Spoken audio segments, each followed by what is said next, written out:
Good evening, everyone. I'd like to bring this Goleta City Council meeting of February the 17th, 2026. If you'll all rise and join me in the Pledge of Allegiance. Ready? Begin. I pledge allegiance to the flag of the United States of America and to the republic for which it stands, one nation, under God, indivisible, with liberty and justice for all. Thank you. Okay, roll call, City Council. Councilmember Reyes-Martin. Here. Councilmember Kiriakou. Here. Councilmember Kasdan. Here. Mayor Pro Tem Smith. Here. And Mayor Perotti. Here. Okay, if our Spanish interpreters who would come up, we have one or two. Good to see you. Sí. So good evening, sorry. My name is Hugo Santos and I'm an interpreter for this meeting. I'm going to give this announcement first in Spanish and then in English. Para las personas que quieran escuchar este evento en español, tenemos dispositivos para cualquiera que lo pida. Solo levante la mano y les pasamos uno. For those of you who would like to hear all this event in English, we have some devices for you available. So please raise your hand and we can hand you one of these devices to do so. So thank you. Thank you so much. Okay, Mr. Rosen, our city attorney, a report from closed session. Thank you, Mayor. So for the closed session item read into the record this evening at 4:30 p.m. and attached to the agenda, there is no reportable action. Okay, thank you. Okay, at this point, we will have public forum on anything that's not on our agenda this evening. You have 3 minutes and pertinent to this jurisdiction. Do we have any speakers? Yes, thank you, Madam Mayor. I do have 2 speaker slips. For those of you on the Zoom webinar, please use the raised hand icon and I will call on you. Our first in-person speaker is John Rohner. Hello.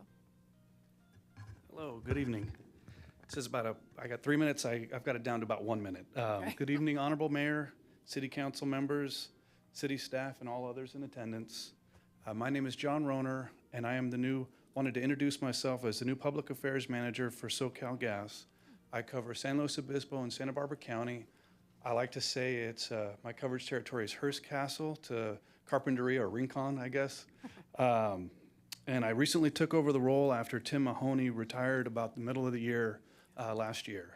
And I wanted to say that SoCal Gas remains committed to supporting local governments and communities to provide safe, reliable, and affordable energy delivery today, ready for tomorrow. And please don't hesitate to reach out. I look forward to working with you, and thank you very much for your time. Nice to meet you. Thank you so much. Our next in-person speaker is Maurice Fisher.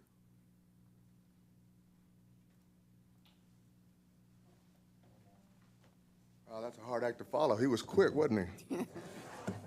My name is Maurice Fisher with the Small Business Administration, Office of Disaster and Recovery and Resilience. The reason I'm here is I touched base with your emergency manager last week, and we wanted to let everybody know that we're in the area versus for the storm that occurred December 16th through the 26th of 2025.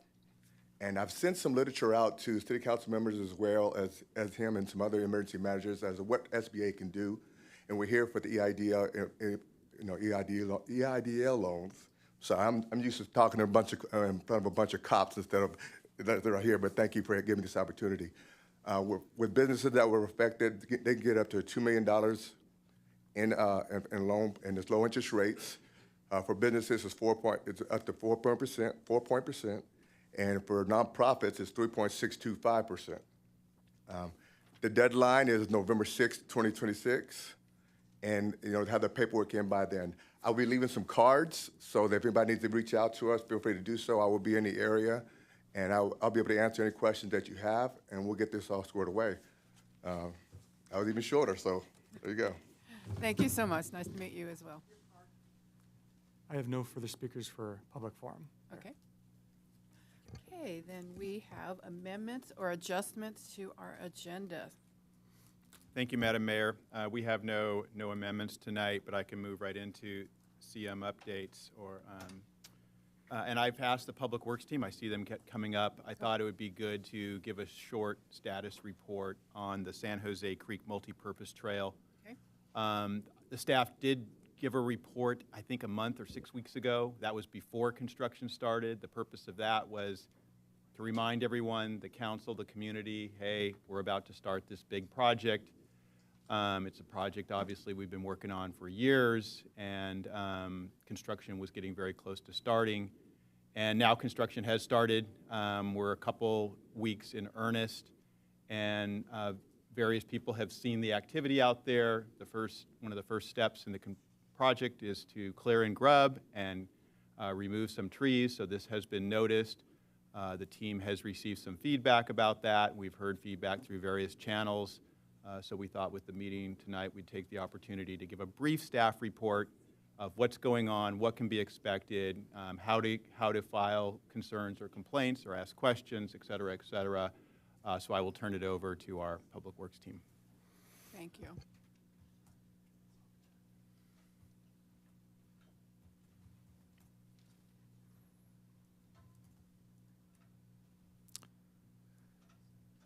Good evening, Madam Mayor and council members. My name is Michael Winnewisser, project manager for the San Jose Creek Multipurpose Path project.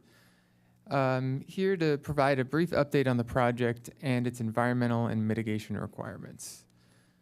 First, I'd like our last update in December, I'll remind everyone of the scope of the project. There are 2 segments, the northern segment from Calle Real near Kellogg to the portion of the path between Armitos Park and Johnny D. Wallace Park, pictured on the slide here. As the southern segment, additionally, is from the South Kellogg Way down to the Atascadero Bikeway. Construction has been a steady progress of clearing and grubbing on the tree removal work in the northern segment, which is preparing us for the construction of the path itself. These winter removals were approved by regulatory permitting agencies. At this time, we've completed approximately 60% of tree removals. These trees include both upland trees around Calle Real and riparian habitat trees we see in our creeks. Wherever possible, we will work with our contractor to attempt to preserve trees. As mentioned in the last update, all vegetation clearing is subject to permit mitigation requirements, and a total of 2.8 acres will be restored for mitigation, and over 300 new trees will take the place of those removed.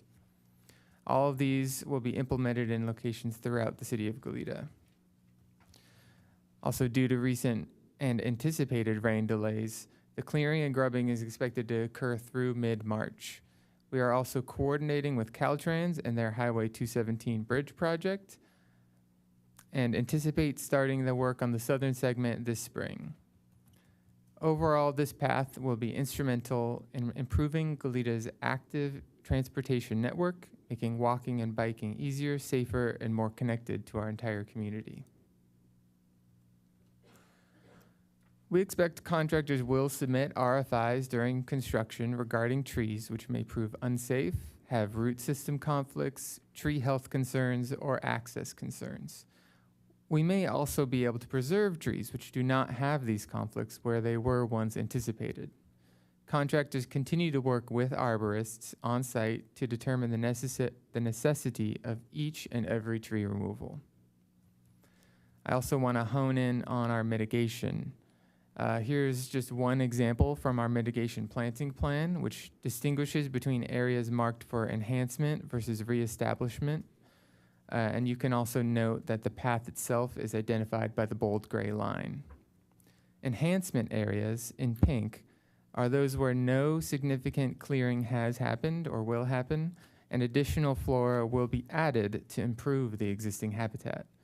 And reestablishment areas, identified in green, are those where significant clearing has taken place or will take place, and plants, shrubs, and trees will be restored.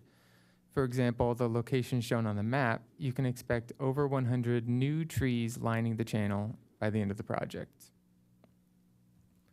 In line with the theme of paths, I think a good way to think of the difference between enhancement and reestablishment would be fixing up your old shoes versus scrapping them for a brand new pair. You'll still be getting where you're going either way. In that vein, it should be noted that plant reestablishment takes time, and we appreciate the public's patience as mitigation and regrowth will not be immediate. Again, like new shoes, it takes a bit of breaking in. To reiterate, a major goal with this project is continued environmental stewardship, which means ongoing and active monitoring and surveying and compliance with our regulatory permits. Our contract monitors regularly and as needed relocate wildlife to safe alternate habitats up or downstream, observe and document nesting birds and other wildlife, flag and track protected trees, flag native vegetation and habitat to avoid, ensure implementation of best management practices like erosion control, dust control, and more. We have completed and reported our surveys to regulatory agencies for nesting birds, wood rats, general biological resources, the California red-legged frog, the Coast Range newt, special status reptiles, protected trees, special status plants, and bats. We are doing everything in our power to safeguard the ecosystem you'll soon be walking along. Lastly, I'd like to remind the council and the public of our project outreach hotlines and web address listed on the screen. We encourage all questions and concerns about the project to be addressed to those hotlines to allow for a direct line of communication to our outreach team. all emails are automatically added to the project distribution list, so they will receive email updates periodically throughout the project. We're actively working with the public, and we've had 19 interactions to date with 6 different people so far, including working with both HOAs off Dearborn Avenue to set up a public meeting. That concludes our project update. We'll now welcome any questions or comments you may have for us. Thank you for that. Councilmember Kiriakou? Thank you, Madam Mayor.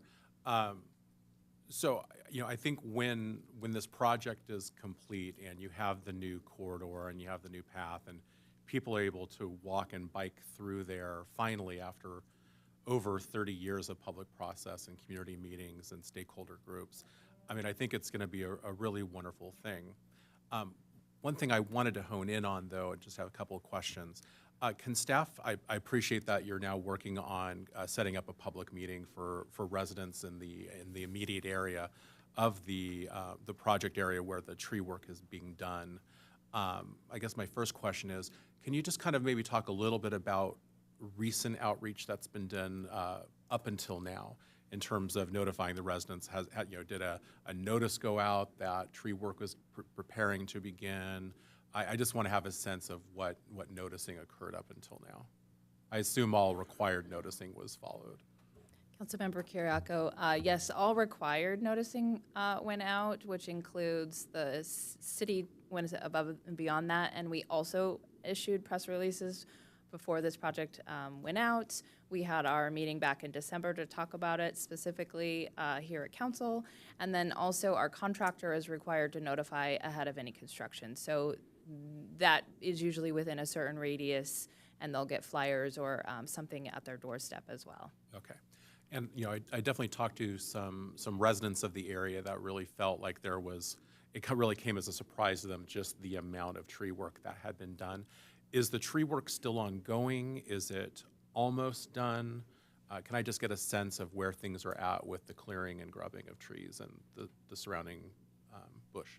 Absolutely. So the clearing is projected for another probably 3 weeks, 4 weeks to be safe, depending on our rain activity that has delayed it. And it's about 60% of the way. So we have about 40% more clearing to do. Okay. All right. Well, I think that's it for me for right now, but I'll look forward to having that community meeting, and I appreciate you putting that together on such short notice. Councilmember Reyes-Martin? Thank you. Thank you for the update. Quick question. You mentioned a project email distribution list with updates. Can council be added to that distribution list if we're not already? I think it'd be helpful for us to have any of those updates as we get questions from the community. Councilmember Reyes-Martin, absolutely. We can include council on those updates. Great idea. Okay. No other questions. Thank you for that update. And Mayor, I don't have any further announcements. Okay, great. Thank you so much, both of you. Okay, moving on to consent calendar. Yes, thank you, Madam Mayor. Item A1, ratification of mayoral appointment of the Isla Vista Community Services District representative to the City of Caleta Library Advisory Commission. Item A2, acceptance of the December 2025 investment transaction report. Item A3, fiscal year 2025-26 second quarter financial review. Item A4, annual comprehensive financial report for the year ended June 30, 2025. Item A5, temporary on-street parking restrictions for the 2026 Isla Vista Deltopia event. Okay, any council wish to pull an item from consent? Not seeing any. Do we have any speakers? I have no speaker slips. For those of you on the Zoom webinar who wish to speak to a consent item, please use the raised hand icon and I will call on you. I'm seeing none, Mayor. Okay, thank you. Then I'll entertain a motion. I'd move to approve the consent calendar, items A1 through A5. I'll second. Okay, thank you. Roll call vote. Councilmembers, please lock in your votes. Councilmember Reyes-Martin. Aye. Councilmember Kiriakou. Aye.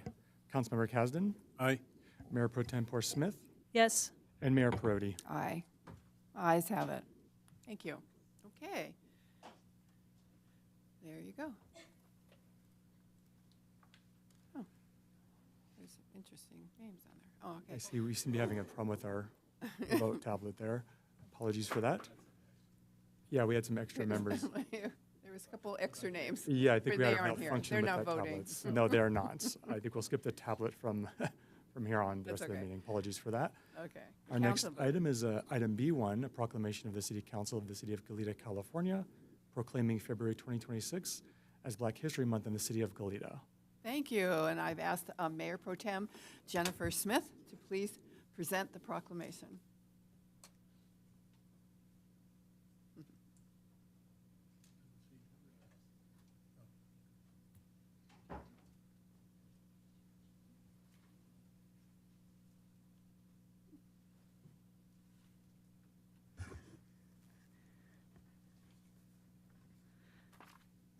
So we'll do the proclamation first, and then we'll have some public comment. And first, I did just want to acknowledge for folks, if they hadn't heard, today the Reverend Jesse Jackson passed away. And I just, wanted to acknowledge that we're doing this proclamation, and it's on this day. So just wanted to acknowledge his passing. So the City of Goleta does proclaim that we have a proclamation of the City Council proclaiming February 26th as Black History Month in the City of Goleta. Whereas Black History Month is an annual observance in February dedicated to recognizing and celebrating the invaluable contributions and achievements of African Americans throughout the history of the United States. And whereas the 2026 national theme for Black History Month, A Century of Black History Commemorations, marks the 100-year legacy of Dr. Carter G. Woodson's establishment of Negro History Week through the Association for the Study of African American Life and History, a milestone in promoting the study and public recognition of African American history. And whereas Dr. Woodson's work laid the foundation for broadening public understanding that Black history is American history, and that the stories, struggles, and achievements of African Americans must be preserved, shared, and celebrated. And whereas local organizations play a vital role in sustaining Black history, culture, and civic engagement, including Santa Barbara Black Culture House, the Dr. Martin Luther King Jr. Committee of Santa Barbara and Lompoc, Juneteenth Santa Barbara, Healing Justice Santa Barbara, Gateway Educational Services, the Santa Barbara branch of the NAACP, Santa Barbara City College, Umoja Village, the UCSB Office of Black Student Development, the UCSB Multicultural Center, and I'm sure there are more. Whereas Black History Month is not only an opportunity to recognize the unique struggles of Black Americans, it also celebrates the accomplishments, integrity, talents, leaderships, determination, and progress of the Black community, while honoring its resilience and commitment to creating new opportunities for future generations. Therefore, be it resolved that on this 17th day of February 2026, that the City of Goleta officially recognizes and honors Black History Month 2026, embracing the theme, A Century of Black History Commemorations, and encourages all Goleta residents to participate in learning, celebrating, and contributing to our collective history and future. And I think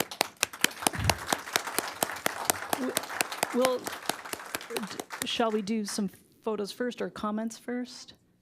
We'll do some comments first, and then we'll do some photos.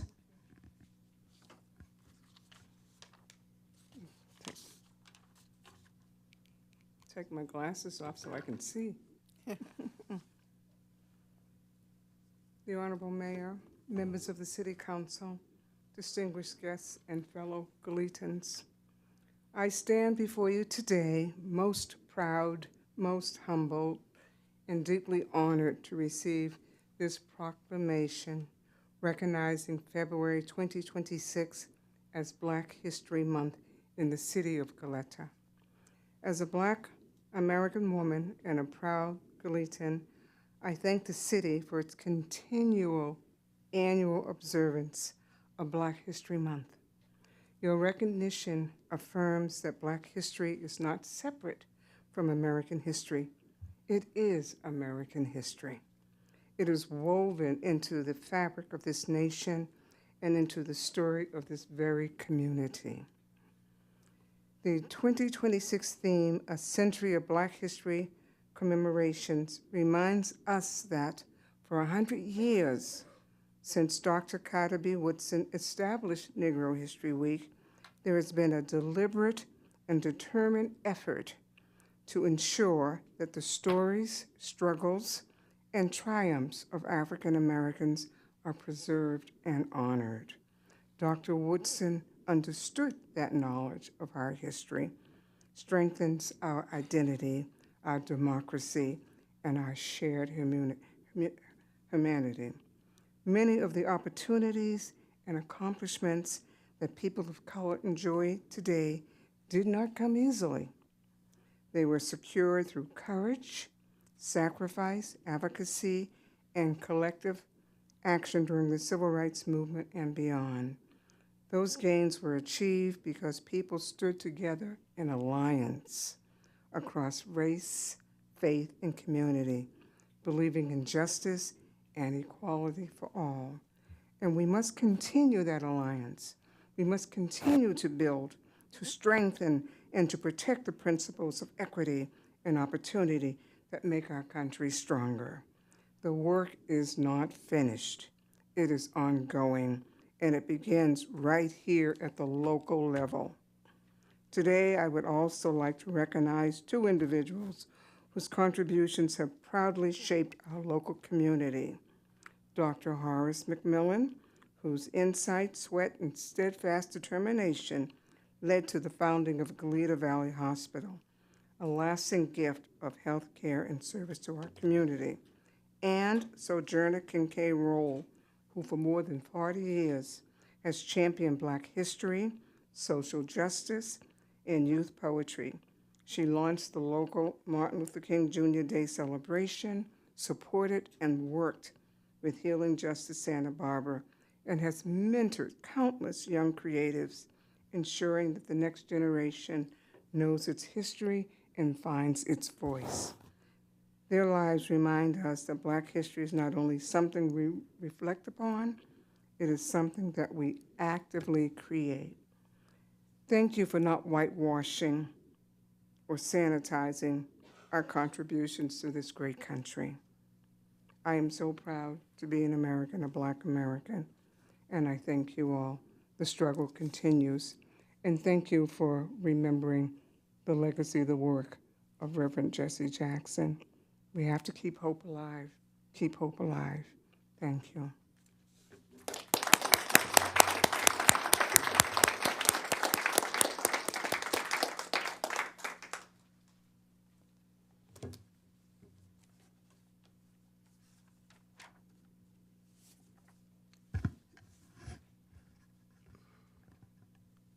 Good evening, City Council members. My name is Julius Abanis. I bring greetings from the Santa Barbara chapter of the NAACP. Our president, the able and incorrigible Connie Alexander, could not be here this evening. She sends her regards.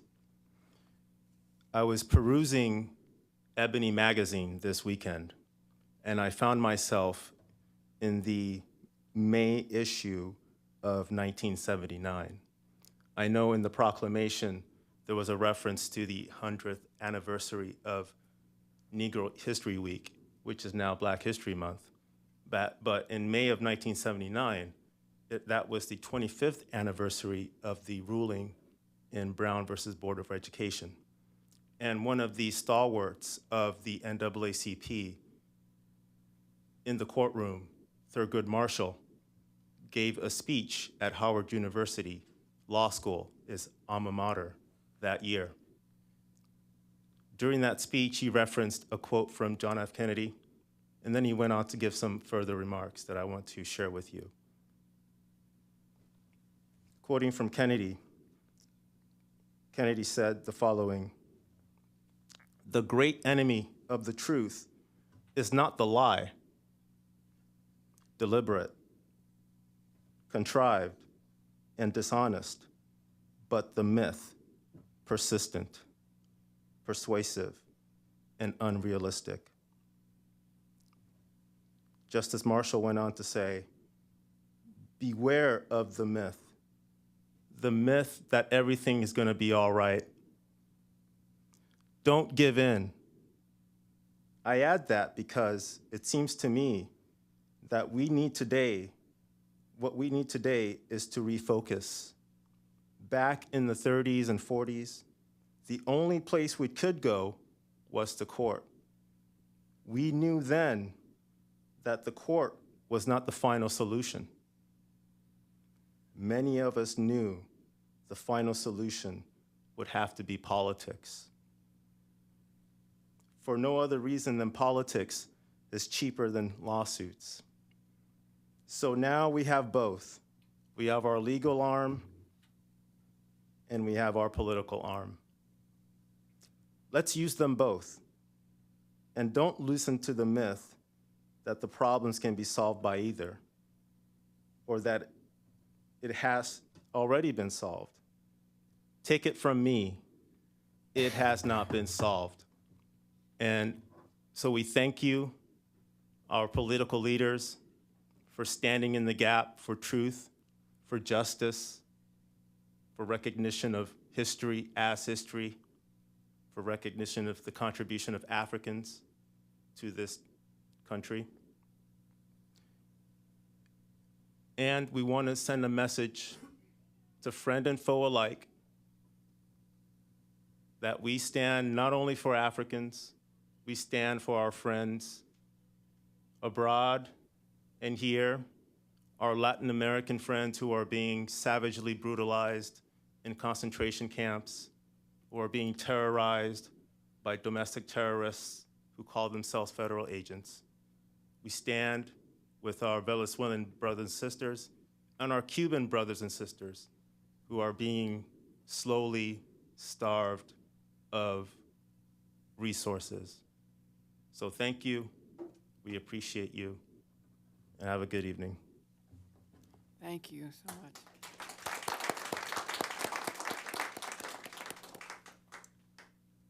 Hello, pleased to be here. Want to thank you for inviting Martin Luther King Jr. Committee. This is the first time that the Goleta City Council has recognized our organization, and I note that there were quite a few others that were listed, which was really, really nice to hear. I'm going to tell you a little bit about what Martin Luther King Committee does. We've been in the community for 18 years. I didn't come prepared with a speech. Can you hear me now? Okay. We've been in the community almost 2 decades, and we started with one day of recognition of Martin Luther King holiday, and then we expanded it to 3. Now we're up to 5, and at one point we had 6 days of activities. I'm not going to talk a lot about our activities, but I want to mention our Essay and Poetry Awards program, because some of you may have had children that have been involved in our program, where we provide the students with a theme. We pick a theme for the year. It takes us about 3 months to select the theme, and it's generally a quote of Dr. King. I'm going to try to remember the quote this year's is, "We need leaders not in love with money, but in love with justice. We need leaders not in love with publicity, but in love with humanity." And so our students wrote on that theme, and you may have heard some of them do their readings, either at the De La Guerra Plaza, where we have the young students read, and then we encourage the older students to read at the Arlington Theater, because we want to give our students the opportunity to not only be encouraged, but to feel the empowerment of speaking before a large audience. So anyway, enough about Martin Luther King. I want to thank you again for your invitation and for recognition, and look forward to next year. Thank you. Thank you. Anybody else want to speak? No? No? Picture time?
Do we have any speakers? I have no speaker slips. Those of you on the Zoom webinar who wish to speak to this item, please use the raised hand icon and I will call on you. I'm seeing no public comment, Mayor. Councilmember Carriaco. Thank you. I'll be real brief. I just want to start by thanking the Mayor Pro Tem for acknowledging the passing of Jesse Jackson. I saw that news this morning, and I found myself watching the 1984 speech to the Democratic National Convention. And so many different parts of those remarks spoke to me, from the courage it took in a very divided and divisive time to openly speak not just about the struggle of Black Americans, but also those of other ethnicities, talked openly about lesbian and gay rights, openly spoke about respect not just for our Judeo-Christian heritage in this country, but also Islam.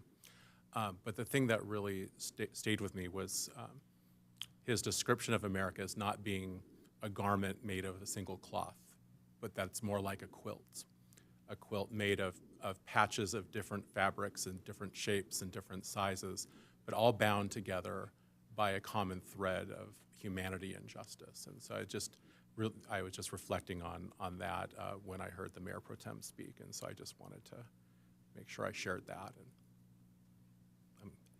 happy Black History Month. Thank you. Okay, moving on to our discussion item. Yes, thank you, Mayor. That is item C1, consider adoption of an interim urgency ordinance, senior mobile home park overlay and moratorium on conversion to all ages park. Thank you. Mr. Imhoff, are you going to start us off, and then Ms. Graham? Good evening, Mayor, excuse me, and Council. I'm going to pass it right off to Ms. Graham. Thank you. Good evening, Madam Mayor and council members. Yes, I am here today to discuss an interim urgency ordinance and senior mobile home park overlay.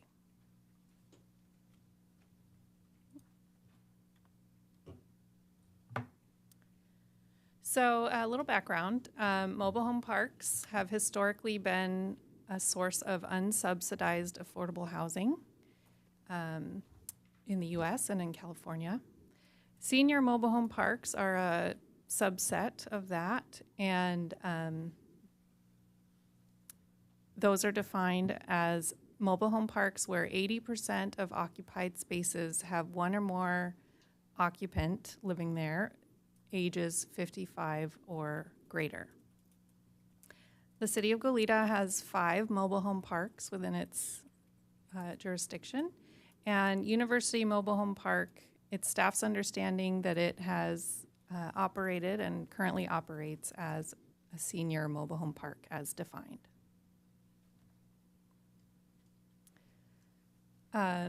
So last fall, University Mobile Home Park was sold and came under new ownership, and soon after, new rules and regulations were sent out to park residents. And among other things, one of the changes in the new park's rules and regulations was a change from a senior mobile home park to an all-ages park. Under state law, mobile home park residency law in the Civil Code,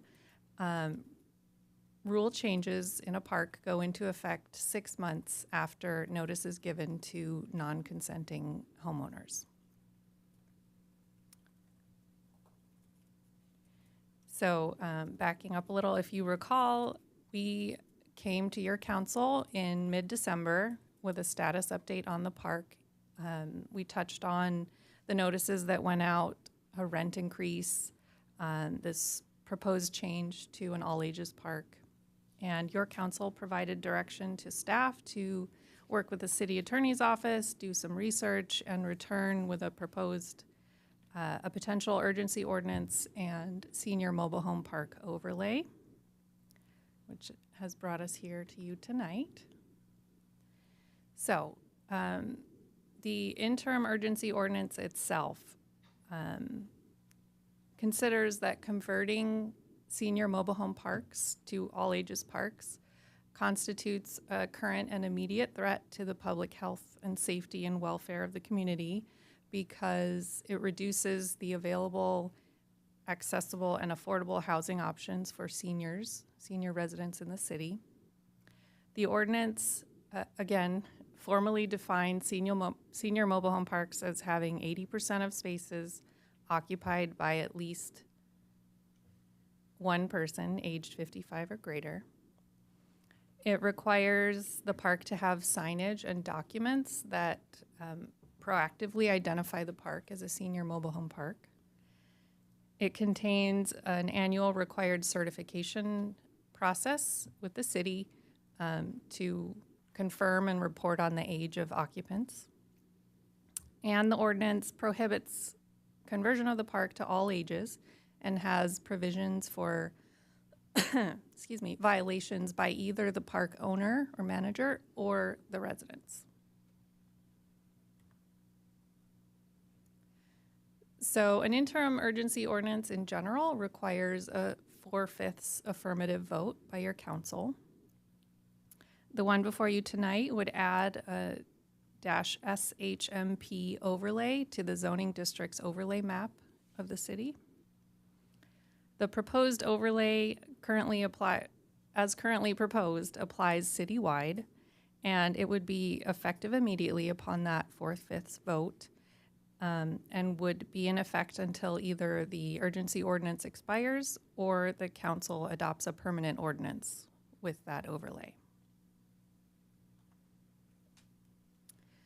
So it's always hard to see maps at this scale, but this is a map of the zoning overlay districts in the city, and there's an arrow showing the important point here, which is that the SHMP overlay district has been added, and it's coincident with the city limits of Goleta. So, staff's recommendation, as written in the staff report, is to adopt on a 4/5 vote the urgency ordinance number 26 next in line, entitled An Urgency Ordinance of the City Council of the City of Goleta, California, adding Chapter 17.22 to the Goleta Municipal Code to establish a senior mobile home park overlay district and moratorium prohibiting the conversion of senior mobile home parks to all ages parks, finding the ordinance categorically exempt from the California Environmental Quality Act and declaring the urgency thereof. So that concludes my presentation, and I'm happy to take any questions you have. Thank you, Ms. Graham. Questions from council? We'll start with council first.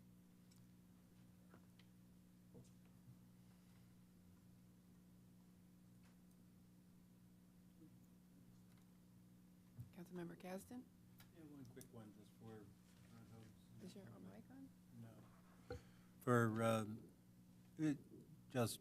those in other mobile home parks, how does this citywide overlay affect other parks? Do we have other senior mobile home parks or any other parks affected by this action? Councilmember Kasdan, through the mayor, we don't, as far as staff is aware, but we want to allow for the possibility that we don't know everything, or more importantly, if a park were to convert or be created in the future as a senior mobile home park. In other words, if it were created in the future, then it can't adjust itself otherwise. It's sort of locked in that capacity. Is that what you mean? Correct. Okay. Okay, that's it for right now. Thank you. Any other questions from council at this point? No? Then I'd like to go to the public. Yes, Madam Mayor. For those of you on the Zoom webinar who wish to speak to this item, please use the raised hand icon. I do have 4 speaker slips for in-person speakers. Our first speaker will be Fred Sleeman.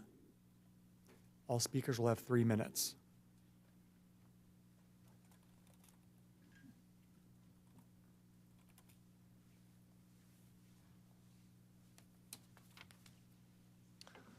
Madam Mayor, City Council members, City staff, My name is Fred Sleeman, President of the University Mobile Home Park Association. I thank you for this opportunity to speak on behalf of the residents of University Mobile Home Park.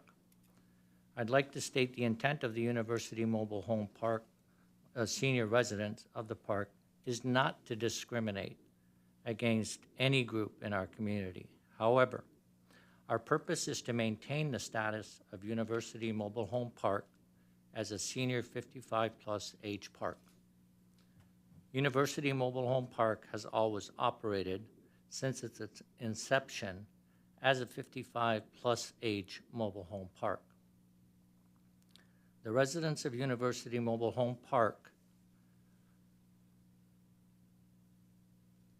are grateful and appreciate your consideration when writing this interim urgency ordinance and senior mobile home park overlay and moratorium on the conversion to an all-age park, which clearly addresses the social, economic, and safety concerns of the senior residents of this park.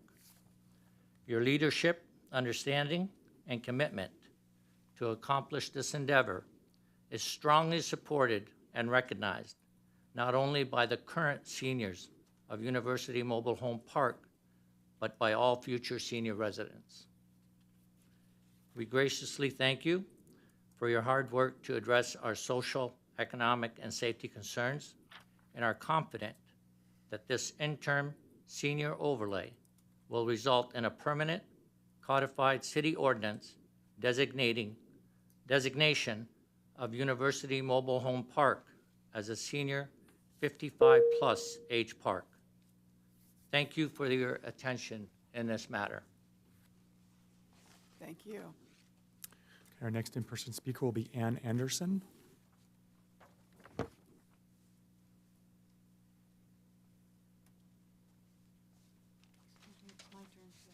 Oh, I'm sorry. Go right Sorry. ahead. Sorry. My name is Ann Anderson. I am the president of the Golden State Manufactured Homeowners League, which is a statewide organization that supports manufactured homeowners. I also happen to live about 5 miles away. And I just want to let you think about something. If you go into a store and you don't like the prices, or you don't like the quality of the goods, or maybe the service isn't quite up to snuff, you can walk out the door and just go somewhere else. When you own a home in a mobile home park, and if you don't like the condition of the park, or the rent raises going up every year, or the abusive management, you cannot just go to another mobile home park because you own your home, even if you happen to live in an Airstream like my grandmother did back in the 50s, and she could just put that behind her car and drive away with it. But nowadays, even if you do live in what we would call a trailer, you can't really move it. So mobile home owners are captive consumers. And because of that, we heartily appreciate the efforts of city and county governments to write protective laws for us. And I also want to mention that usually a park that's built for seniors is not really very conducive for younger people to live there with families. It may be that there's no place for children to play, there's no playground, there's no swimming pool, there's no clubhouse. The kids basically have to play in the streets. And this is another reason why it's important to be able to preserve the senior housing communities that are built specifically for seniors. And also would like to remind you that there is a ticking clock. As we know, we have 6 months from October to get at least a moratorium in place to help the residents of University Mobile Home Park. So on behalf of GSMOL, I would like to heartily thank you for this consideration, and I hope that everything will go well in the institution of this moratorium. Thank you. Thank you. Our next in-person. Excuse me, we're not going to do clapping or booing because that could make somebody else feel bad if they have a different opinion. So If you want to go like this, maybe, but no booing and no clapping. Thank you. Appreciate it. Our next in-person speaker is Lawrence Bohm.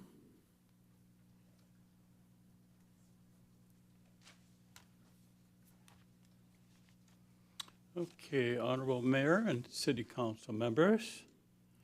I'm very glad to be here tonight to tell you our feelings about this. The question is, can you put a price on peace and serenity?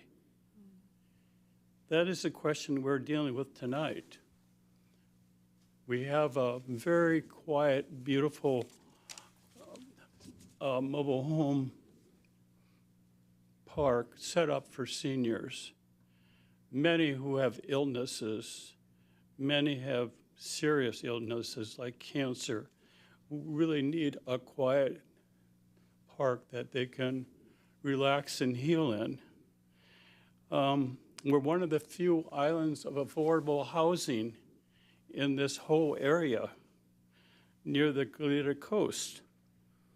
We've had to fight for our rights and protection. We've had to fight Daniel Guggenheim for 2 years. Now we have to protect our rights from Harmony. They are threatening a quiet, affordable senior place to live for seniors by trying to convert our peaceful, quiet community to a family park. There is only one motive, and that motive is money. They care little for our park, being one of the last islands of peace and for the elderly and low-cost senior citizens in Goleta. I'm asking the mayor and city council members to preserve our park as an oasis of serenity and preserve our park for seniors. I really thank you for your consideration and help, and I want to especially thank James for his help on this. So I appreciate your vote on this. I just want to make a quick comment. I've been living in that area for 28 years now, and this whole San Jose Creek Parkway, far as considering trees, there's a whole grove of eucalyptus trees behind the Boys and Girls Park, Boys and Girls Club. And I've seen yearly monarch butterflies wintering there. So I hope we can preserve that for everybody. Thank you. Thank you. Our next in-person speaker is Joseph Tukanori.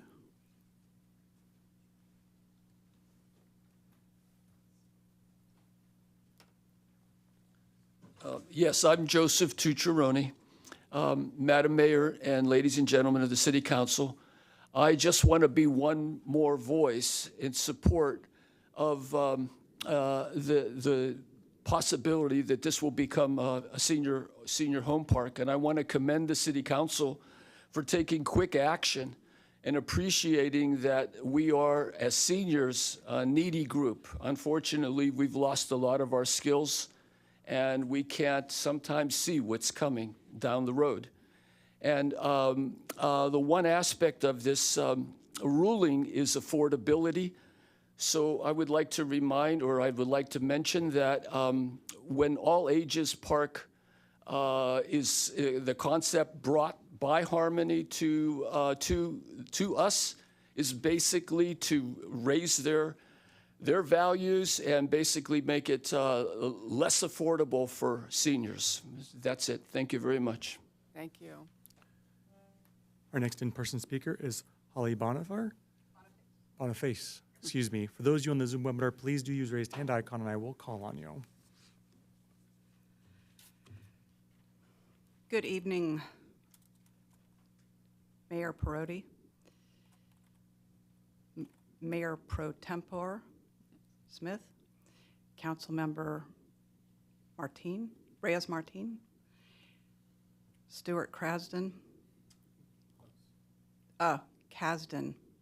pardon me, and my council member, Mr. Kiriakou. And thank you very much, Mr. Imhoff and Lucy Graham, for showing up, and everybody else. We really appreciate you. That's the first thing I want to say. You would have thought in my lead Goleta class I would have learned how to fill out one of these, so I apologize for that. When Ann was speaking just a minute ago, she's the president of the Golden State Manufacturer Owners, Manufacturer, whatever it is, that represents us for the state level. I am one of those captive people. My sister lives in the mobile home park, and I was looking for affordable housing and found my place because my sister lives there. Since then, her husband has died, so she's a one-income person now, so that's one thing I want to mention. But for myself, I was looking for an affordable way to get here because my parents my dad died, but my dad was 87, my mom's 85, and they live here. And I lived here up until I was 11 years old. So we moved to the East Coast and I'm back. So this is my only affordable housing, and I am well over 55. But I bought the house in 2024, and I applied for a loan, and I did get that loan. So therefore, I have a mortgage now.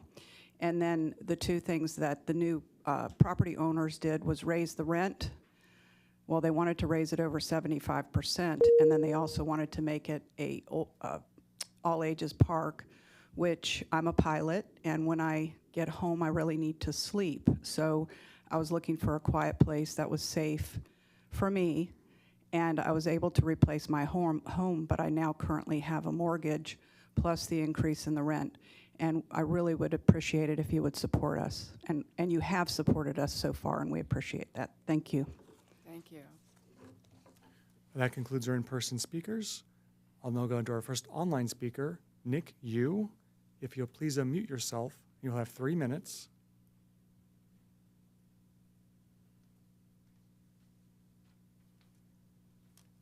Nick Yu, are you there?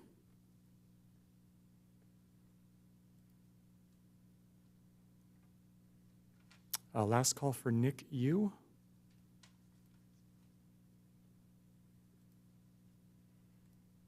And I think he may have stepped away from his computer.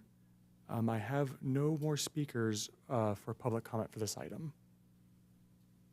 Okay, thank you. Back to council for questions or deliberation. Councilman Caston, you have a question? Yeah, I did. I was going to ask the representative, I assume that's the representative from Harmony, but. Is there a mic on? No, not. I was going to ask the representative from Harmony to explain what is it that they're trying to get? What is it that is the problem? Presumably, it's not that they don't like seniors. What is it that they're hoping to get to explain? Nick, you did put his hand back up. Would you like him to try and speak again? Sure, yeah. Okay. If he's there. Nick, if you'll unmute yourself. I apologize. Are you there? Yes, thank you. Okay, sorry. It dropped out as soon as I tried to unmute my mic there. Hello, everyone. My name is Nick Ubaldi. I'm a representative for the owners of University Mobile Home Park. As I'm sure the city is aware, federal law prohibits age discrimination in housing unless a park meets every strict requirement for a senior-only exemption. Clear signage, marketing, rules showing intent, regular age verification, and written policies. Courts insist that all must be satisfied. It's a very narrow exception. University Park meets none. It dropped seniors-only plans months ago, had no age checks or policies, no signage or ads for seniors, and now accepts all ages with no minimums in leases or rules. It is legally all ages. No court has ever allowed a city to force a lawful all ages park to exclude families with children. Management and residents are negotiating right now to bring the park into full federal compliance. Only the park owners can make those changes. This ordinance would disrupt those good faith talks and trigger strong, expensive litigation that the city would likely lose. Why waste tens of hundreds of thousands of dollars on a losing fight? Finally, this doesn't qualify as an urgency ordinance. An urgency ordinance requires a real, current, and immediate threat to public health, safety, or welfare to cram down an urgency measure without a normal process. There is no such emergency here. Opening to all ages doesn't displace any existing residents. Homes only turn over when a current owner sells, and then the park admits a qualified applicant regardless of age. There is no sudden danger, no crisis threatening lives, health, or safety. It's a policy disagreement, not an urgent threat. Passing it as urgency risks legal challenges on that ground alone. Please reject this ordinance and let negotiations proceed to a fair resolution for residents and the park as well. Thank you. Thank you. And Madam Mayor, I do have one more in-person speaker request. Is that? That's fine. Yes. Mrs. Brown, please make your way to the podium.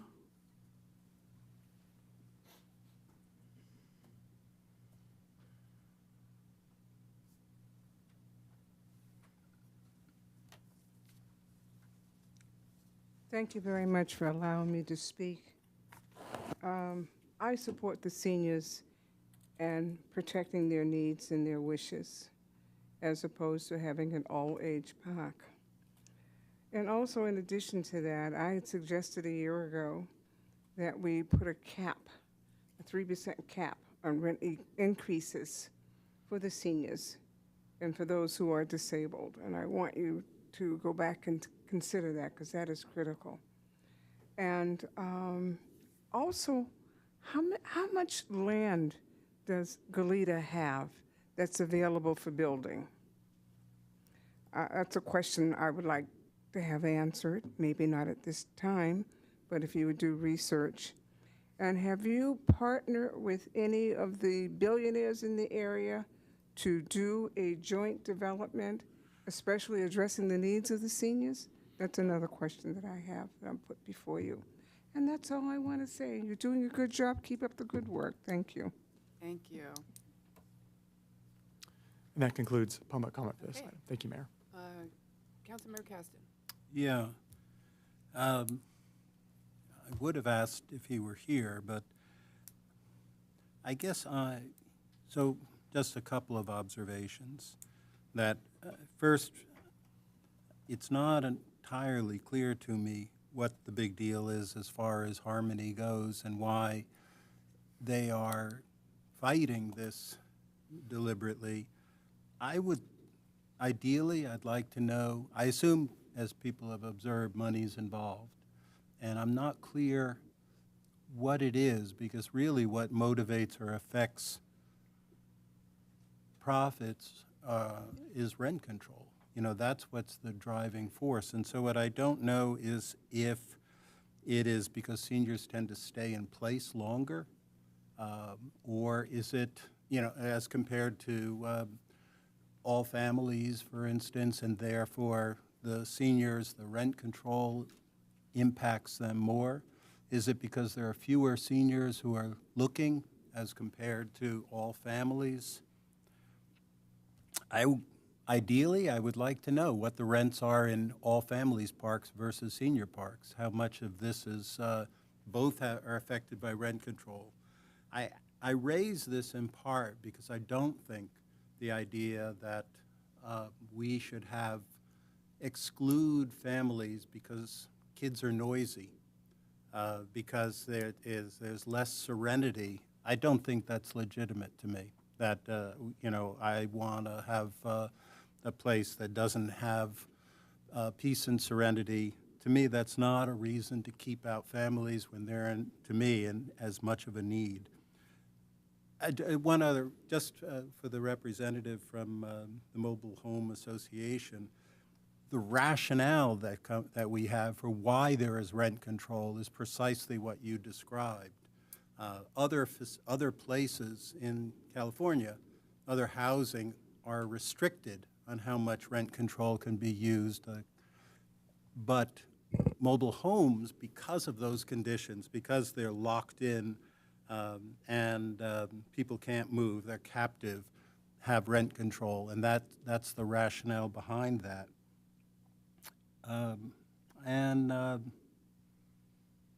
I guess that's just those are my thoughts right now. If, that we're talking about restricting by age, and this is not something that is adjusting or affecting the rent control ordinance.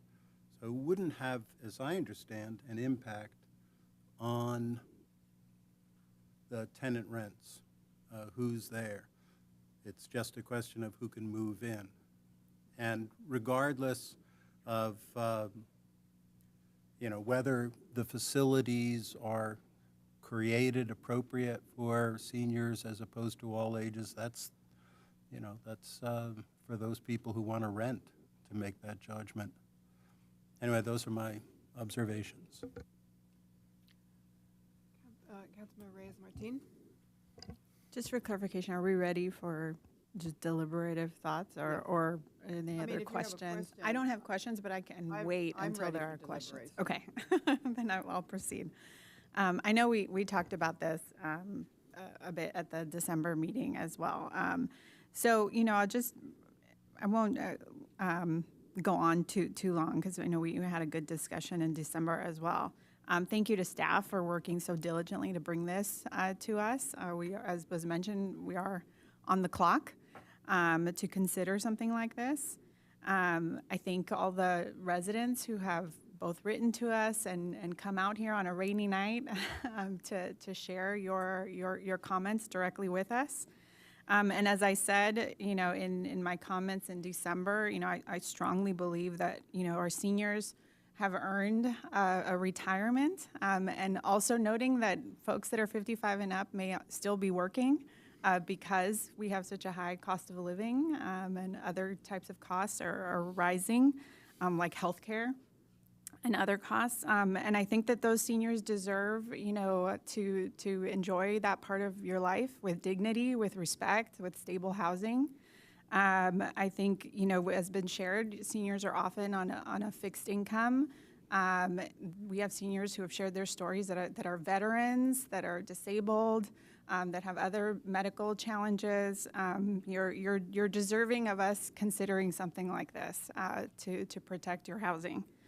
This council has previously received presentations from the county and from other groups about seniors in our community and the unique challenges they face. So we've heard that, aside from even just this particular issue. And I think that as a council, we have a responsibility to take action to support the continued well-being of seniors in Goleta.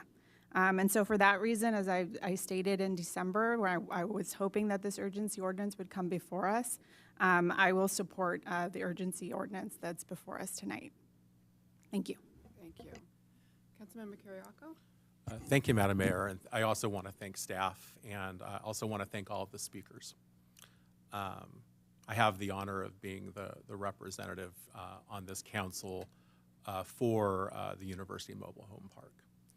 And there's a lot of responsibility that comes with that. And so I also think there's a responsibility when the representative of the park management comes forward and says things. I feel a kind of a higher sense of responsibility to be able to respond and to give voice to a different opinion if I have one.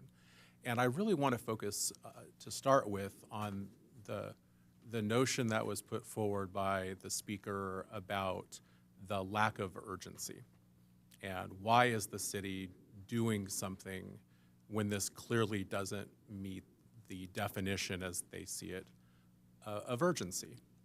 Well, not that long ago, this city spent very little to no money on homelessness.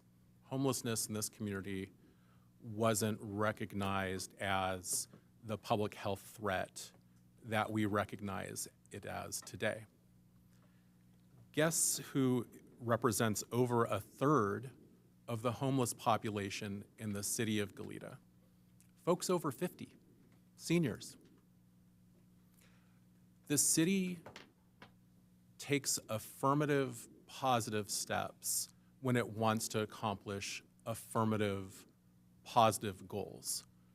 When we want to eradicate homelessness among seniors and veterans, we spend money, we provide public support to things like the Buena Tierra project, which is also in my district. When the city had the opportunity to put millions of dollars forward to help make the Heritage Ridge project happen, so that there could be 102 units plus 2 manager units for both seniors and for families, the city did that. We approved a deed-restricted development that prevents non-families and non-people at risk of homelessness. Now, you could look at that as an exclusionary action if you want, particularly if you had a profit motive to do it. But I think I would rather keep this positive. The city has the right, when it can create rules that are legal, that meets the legal test, you can create policies that support the outcomes that you're trying to achieve. And the outcome of looking out for seniors and preventing homelessness can be found throughout some of our most important documents: our general plan, our housing element, our strategic plan to end homelessness. These are not new concepts. And if the developers that came in from out of our area and acquired this park knew something about Goleta, they would know that these things were priorities for this community, And we don't just do it by passing laws. We put money where our mouth is. We put our policies where our mouth is. We put our values where our mouth is. And so this notion that it's not urgent to look out for seniors, to look out for trying to prevent the amount of homelessness in our community from increasing, I just have a fundamental disagreement with that viewpoint. So, you know, that's what I wanted to say in response to Mr. Ubaldi. I guess the last thing that I'll say is this. I appreciated the comment about the mobile home park residents who own their units as being captive consumers. It's not just as simple of, I'll live here, and if I don't like it anymore, I can just walk away. There's a lot of paperwork that goes into that. You have to be able to find a seller. You have to follow the rules of the park in terms of how you sell. They have the ability to tell you a lot of things that you have, they have the ability to create a lot of hoops that you have to jump through to be able to sell, to be able to exercise your right to no longer even live in the park. And that can have financial consequences that can make it more likely that someone could go from a homeowner to homeless. And we don't want that as a community. They can't just leave. You know, we've been hearing from seniors who don't live in these kinds of communities, that don't live in a university mobile home park. We've had residents who live, one of them lives in my district in Patterson Place. He came and spoke to our council a couple weeks ago. He's afraid that he won't be able to afford the rent in his apartment anymore because the cost of relocating and being able to pay the deposit would force him to not be able to live here anymore. There is a issue there that needs to be addressed as well. We can't address it through this item, but we can do what we can to make sure that at least in one part of our city, there's one place you could go as a senior and have a reasonable opportunity to be able to live affordably and to be able to live within your means when you're a pensioner, when you're living on a fixed income. Seniors over the age of 55, as I understand it, make up 27% of the city's population. I might be a little bit off there. Our general plan and our housing element identify seniors as a vulnerable population, and our documents prioritize the protection of affordable senior housing. We have deed restrictions on existing affordable units that are going to be expiring in future years. You can look that up in our housing element. We will not have as much affordable housing from our existing stock in a few years compared to what we have now. We're acting to replace that, but we need to be more additive, not less additive. And now we see outside interests moving into Goleta and the South Coast generally, buying up senior mobile home parks like this one that provides some of the last remaining affordable housing dedicated to seniors. How can we not act to protect our seniors?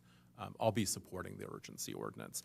And I would just say in closing that if the park can come to some kind of agreement with the residents the way they did on the rent increase that they negotiated, more power to you. I hope perhaps you can come to some kind of agreement, and maybe in 45 days we don't have to do this again. I'm not going to hold out a lot of hope, but maybe we can. Maybe there's hope. I'll stop there. Thank you. Council members, Mayor Pro Tem Smith. Yes, thank you. I support the comments of my fellow council members, so I won't repeat those thoughts. I do just want to note that to Councilmember Kasdan's point, the proposed recommendation today would maintain the status quo. I don't see this as a radical step that we're maintaining what has long existed in Goleta. Senior housing is a value locally and statewide, and we're acting to preserve that. The purchaser of the park had the opportunity to purchase or invest in other parks that were not age restricted, and that was a choice. So with that, I express my support for the urgency ordinance. Thank you, and I'm going to go. And usually I don't prepare comments, written comments like I have this evening, but I wanted you to hear from how I'm feeling, and I had time this afternoon to put some thoughts down on paper. So I just want to say that as I prepare to vote, whether to keep or remove age restrictions on our current senior mobile home park, I want to share the consideration guiding my decision. So I'm trying to look at it from all possibilities and then tell you where I landed. First, we must acknowledge the reality of California's housing crisis. Across our state, from Los Angeles to Sacramento, communities are struggling with affordability and limited supply. Mobile home parks are one of the few remaining affordability and limited supply. Mobile home parks if we remove the senior restriction, we may modestly increase housing access for families and younger residents who are also facing high rents and the displacement pressures. Expanding eligibility may make better use of scarce housing in constraint market, maybe. At the same time, we must weigh the unique housing needs of our older adults. Senior mobile home parks have long provided, as we've heard, relatively stable, lower cost options for residents living in with fixed incomes, such as many live on Social Security or pensions. Many current residents chose this community specifically because it is age restricted. They relied on that expectation when making major financial and life decisions. Changing course could affect that sense of stability, safety, and long-term planning. For some, this park is not just housing, it's their retirement plan and support network. Property rights and economic vitality also matter. Park owner has interest in maintaining a financially sustainable operation. If restrictions limit occupancy or reduce market demand, that could affect long-term maintenance or reinvestment. On the other hand, predictable rules and stable tenant base can also support long-term viability. Ultimately, my responsibility is to balance three core public interests: expanding housing opportunity, protecting our seniors, and ensuring lawful, fiscally responsible governance. I'm listening carefully, and I have been listening to residents on all sides. My vote will reflect not only housing theory, but the lived realities of the people who call this place their home, and broader needs of our city's future.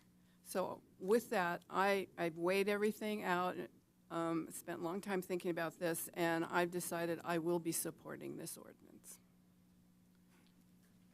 Councilmember, no clapping. Councilmember Kasdan. Yeah, I'll just, I see the writing, but I'll just say this. When I was campaigning at one point, I went to a house, a door and an apartment, and I was talking to one of the residents there and, asking her, what are the things that are important to you? What are the things that matter? And she started breaking down and crying and said that because of the cost of housing, she was like a slave. She said that all she could do was just to pay for her housing, and she was nervous about what was going to happen to her if there were rent increases. There is a limited supply, very limited, of affordable housing, and it's a challenge across the board. My son has a couple of friends who live in mobile home parks in my area, and they're not well off. So it's, when I look at this, the question is, what is the impacts?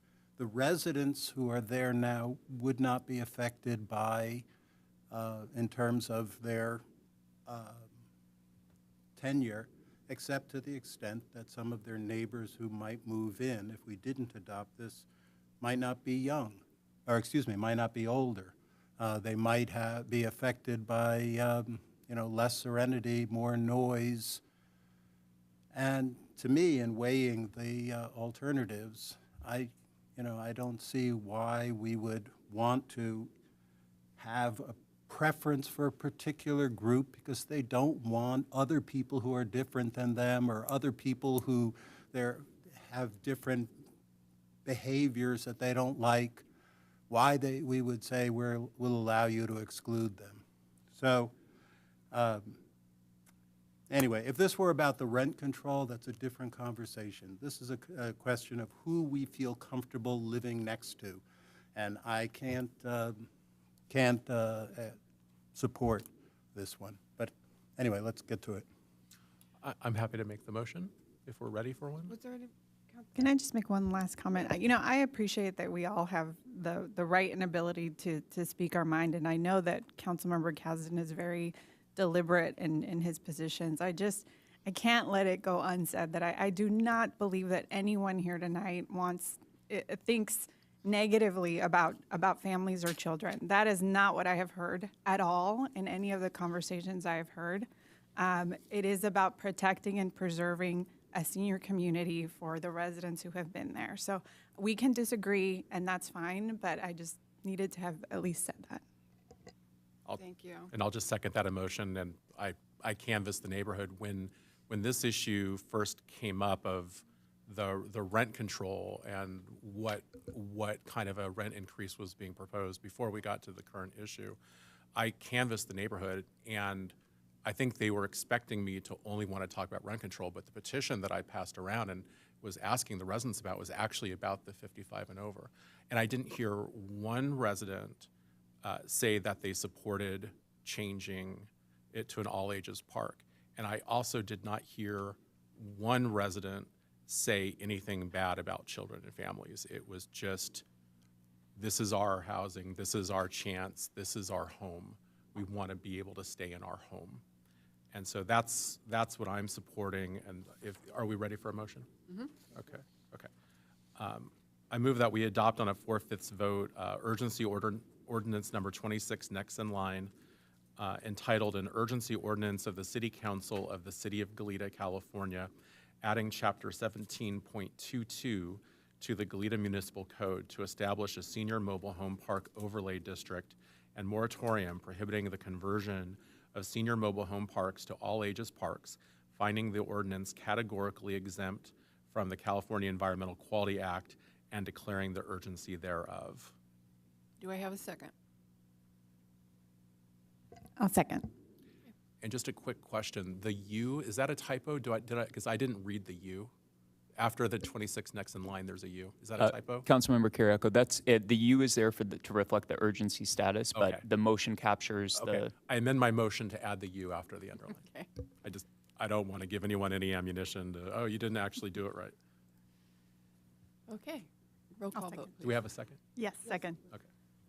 Yes, thank you, Mayor. And as a reminder, we're not going to use the tablets due to a technical malfunction, so a roll call vote. Councilmember Reyes Martin, Aye. Councilmember Kiriakou, Aye.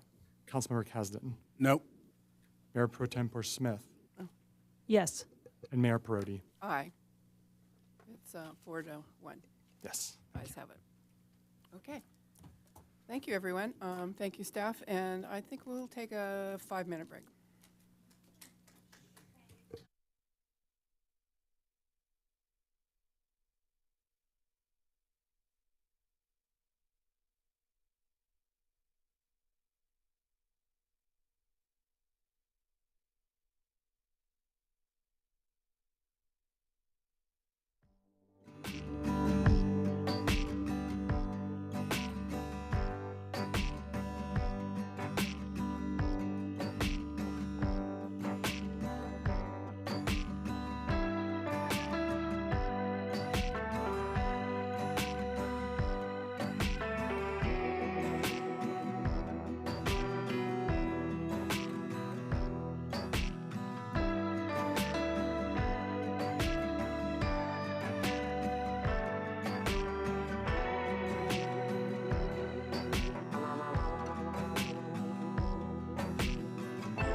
Go ahead, Mayor.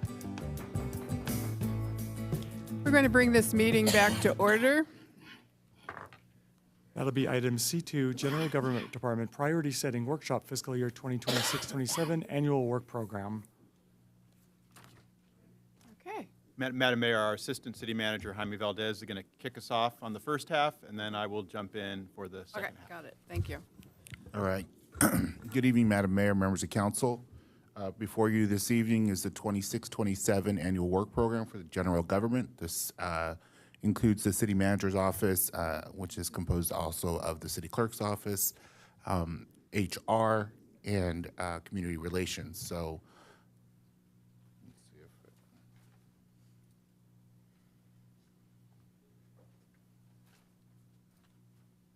there it is. Okay. You'll start to see this. We're the first of the work programs that are coming before council for next fiscal year. We'll follow the same format just so that it's consistent, something that you've seen before, but also so as the other departments come up, you have some level of the same information presented in a similar way. Obviously, the topics and the themes will be slightly different, but this is a general setup you've seen in past years. Might be hard to see on the screen here, but in your packets, you'll have a general government department structure. Obviously, we have the city council at the very top who appoints the city attorney and the city manager, and then the city manager's rest of the department falls beneath him, as well as he oversees, obviously, the planning department, finance, and public works. That's just more for illustrative purposes.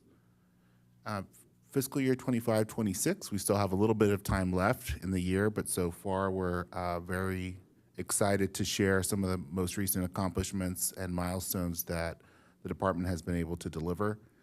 The big one most recently was the FIFA World Cup team base camp host city agreement. You might recall council had this in January, special city council meeting, and then announcements were made, I believe, middle of last week or slightly before then, with Team Austria coming to our area. So we're excited to report on that.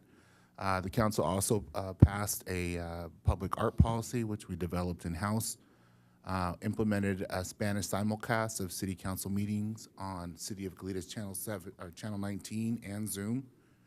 We also evaluated citywide enterprise content management, so this is a new system we're looking forward to for following years to implement across the city. Also, we held our first ever 4th of July drone show in Goleta, graciously hosted at Dos Pueblos High School. We also announced and supported the announcement of the Library Capital Campaign, which we had a ribbon cut or a groundbreaking last Thursday for the construction site. This mostly focuses on helping to raise capital for the improvements to the inside the building. Also, we are developing a retired annuity employment policy, and this is becoming more and more of a pressing need for agencies up and down the state, trying to mitigate risk for the city, and then also trying to ensure we have qualified people available to help provide services for the city. Lastly, we reviewed and implemented a defined contribution plan, Plan 457B, in addition to the 401A. We're looking forward to doing some additional steps in terms of the vendor that will help support this and the retirement accounts for our employees. But this was a big step to move in that direction. So generally speaking, for fiscal year 26-27, you may have heard this line already, but continued support of the delivery of Big Six CIP projects. Those are the 6 identified most recently, probably in the last year or so, of must complete, either due to timing of grants requirements or just in terms of need. We also have a renegotiation of major contracts. The more details is in your staff report, but this includes our animal services contract. Also our contract with the Sheriff's Office will be up for renewal and possible renegotiation. We plan to pursue that, obviously, the renegotiation part. Modernization of processes and investment in technology. You'll see this more and more. You'll be getting more emails, more encouragement to take cybersecurity classes, just all those things inherent in the behavior of the user, but also in the infrastructure that we have for our IT here at City Hall and used across all the platforms. We also have a number of huge milestone anniversaries and events planned for fiscal year 26-27, one of them being the city's 25th anniversary and the 100th anniversary of the Goleta Community Center. So that, along with a number of other events, we're planning on doing, obviously, the Goleta Train Depot, ribbon cutting as well, and hopefully by the end of next fiscal year, also the ribbon cutting for the library. So I'll start briefly with the City Clerk's Division. Those were obviously the highlights for the department as a whole. The Clerk's Division's been busy. We've rolling out that, what I call the Citywide Enterprise Content Management System. This has helped to ensure and improve contract management workflows. All of this done with the goal of improving efficiency and ensuring best practices for tracking, records management, all the things that can and do come as a Public Records Act request. I'm trying to streamline those things as well. Launched an automated records request program. This is also being done to facilitate service for the community, for private entities, but also to try to reduce the amount of work and burden placed on some of our staff to fill these requests. Also, coordinated an appreciation event for all our city boards and commissions. This is sometimes something that is not always done, but we wanted to make an effort for next fiscal year to do something to really show how much we appreciate the time and energy that so many of our residents and community members dedicate to our boards and commissions. Last one is update the citywide records retention program. The last official adoption of it was back in 2013, so we are well overdue to go revisit this and see obviously what's changed during that time. Obviously, technology has changed quite a bit, but ultimately we want to make sure that we have a transparent system, that we have the appropriate records archived. And just like anything, including people's garages, you need to clear things out eventually that either aren't necessary to keep on to, or if they're able to be digitized and save space, is something we want to do. Community relations has been also very busy this year and will be for next fiscal year. I mentioned a number of events, the train depot ribbon cutting, train station kiosks that are currently being installed at the site. These will be opportunities to provide content either through historical displays or announcements, communications to the public. We're looking for additional partnerships for the 2027 4th of July drone show and fundraising campaign, trying to go a little bigger and better this year. The 25th anniversary celebration, 100 years for the community center. Really looking to reimagine the coffee and community events, just to make sure that we're delivering what the council wants and what the original intents were, to see where we can have some more efficiencies to make those better. And then also, we're looking towards the completion of Project Connect, which is another huge milestone for the city. Another outreach effort will be the Know Your District education. Obviously, there's some elections coming up in the fall, so that will be important, as well as we just finished we'll be working towards the ribbon cutting for the library. And then a new one that we just recently were made aware of is there is a new Department of Justice Title II recommendation of the Americans with Disability Act related to website accessibility, and we need to make sure that our website is compliant by June 30th, 2027, I believe is the last day to do it. Depending on the size of each agency, certain cities, smaller cities, have a little bit of have a little extra time. But this is something that, again, cities are dealing with up and down the state, so we'll have to be in compliance as well. The last two, I can't believe I'm saying this out loud, the San Jose Creek project ribbon cutting. A lot of these projects, council and the public knows, have been on the books for quite some time, and it's going to be a year of a lot of ribbon cuttings, which is something that I think a lot of folks are looking forward to. New photography for city outreach and promotions, as you might have seen. We do tend to recycle a lot of images and promotional materials. We're looking at updating them. Obviously, the city has changed over the years, more up-to-date, more higher resolution photos, images, videos, so that we can use them and save on costs for like doing a video every single time we want to do something for outreach. So that will be an endeavor of itself, but again, it's something that we can use for the coming years. HR risk management, very important, not always talked about, but we do want to shed some light on some of the items we're working on for fiscal year 26-27. This includes reviewing current health plan and look at proposals for alternative and comparable plan options. As many of you know, healthcare insurance premiums continue to rise with double-digit increases percentage-wise each year, and we want to make sure that we're doing as much as we can to help kind of shoulder some of that burden on the employees in terms of healthcare plans, and then looking at other methods to maybe even try to do that that can benefit our employees and still keep our costs down and maintain fiscal responsibility. We're also looking to coordinate and implement actions identified in the city's access plan. This was originally called the DEI plan. This acronym came up from within the group organically. It looked more towards what could the city be doing to encourage more people to take, for example, positions of leadership or influence. And more and more of it came down to having access for everyone to be able to pursue these kinds of items. We're still working on that one to finish it out, but we think we're pretty close to getting to the finish line.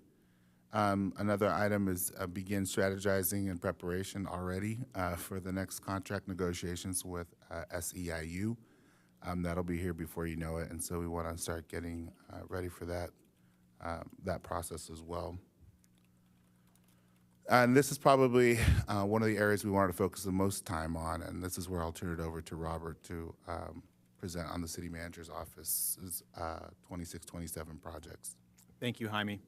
And Mayor and council members will have plenty of time for questions and, of course, public comment as well. I know there are members of the public here that want to weigh in on this item. So in addition to the three divisions that Mr. Valdez just highlighted, community relations, human resources, and the city clerk, the core of the city manager's office, there's 5 of us, myself, Mr. Valdez, our 2 do-everything people, Shannon and Blake, analysts, project managers, a little bit of everything, and then my executive assistant, the newest member of our team, Victoria Balda. So we're a team of 5 that works collaboratively to get all these items done for the council and the community. So in the same kind of format that was just shared, we have a list of items that we did prioritize, and I'm happy to explain the thinking behind the priorities or take questions on that if there are questions about our rationale as we prioritize these items. And it was a group effort of the 5 I mentioned. And this is items that we believe we can get to in the next fiscal year, and then I'll turn to the next slide. I would like to highlight some of these just like Mr. Valdez did. I think it's important to hit some of these. We don't want to go into details of the status of each one, but I'll make some comments rather quickly. We've certainly acknowledged the Big 6 capital projects that are going on. You had a report on one of them today, the San Jose Creek Multipurpose Trail. So that obviously takes a lot of our time and Public Works' time as well, a lot of other departments as well. Number 2 is one that is slow moving. You don't hear about it a lot, but the council did set in motion for us to pursue through LAFCO, changing the sphere of influence in 2 locations, potentially more. And those conversations have started.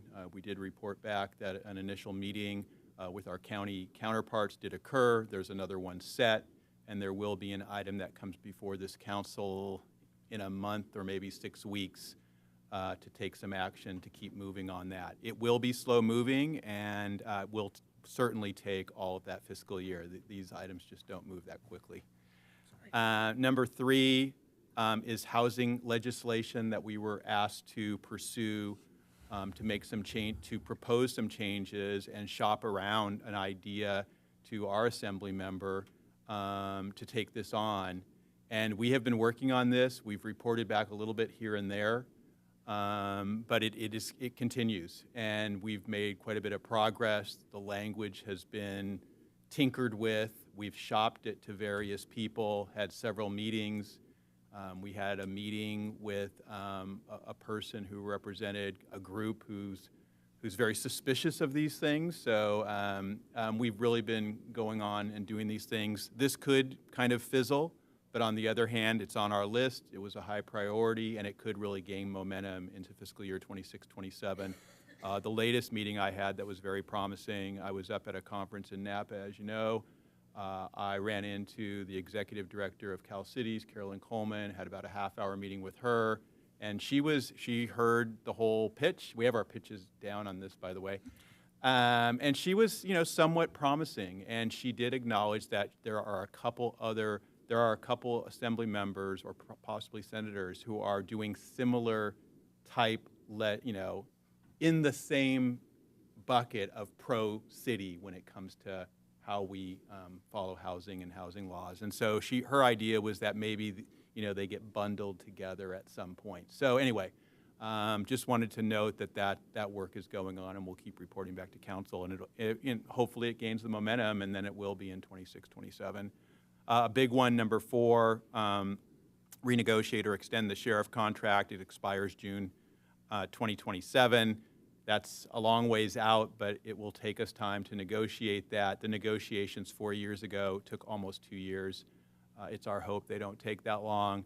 I do not want to spend that much time on this item, but it's very important. It's a very, very large part of the city's budget, and there's a lot going on. I won't go into detail, but that's going to take a fair amount of time next fiscal year. I'll skip over 5. Probably won't be too involved, but some of our staff will. This is a citywide effort, and it is a requirement that we have these as part of our emergency operation plan. You've heard a little bit about this effort to update our fees for our landscaping and lighting fund, our street lighting fund. We have bundled those together with solid waste rates and storm drain assessments and hired a consultant. And that also is being led by our finance department and our public works department. This will take some oversight by our office. At least the street lighting effort is a Prop 218 effort, which does require a very prescriptive process in which those rates are proposed to be raised. So there is a fair amount of work there for all of them. Renegotiate the MOU for Fire Station 10. Don't need to go into a lot of detail here, but just remind the council it actually expires this March. It was a 10-year MOU for a variety of reasons. It is not in a form to be extended yet, partly the change in leadership at the county and other priorities getting in the way. It will essentially roll over as is for a year, and in that year we are working and will step up our work to renegotiate that MOU based on direction from the ad hoc committee. Library capital campaign, very successful so far.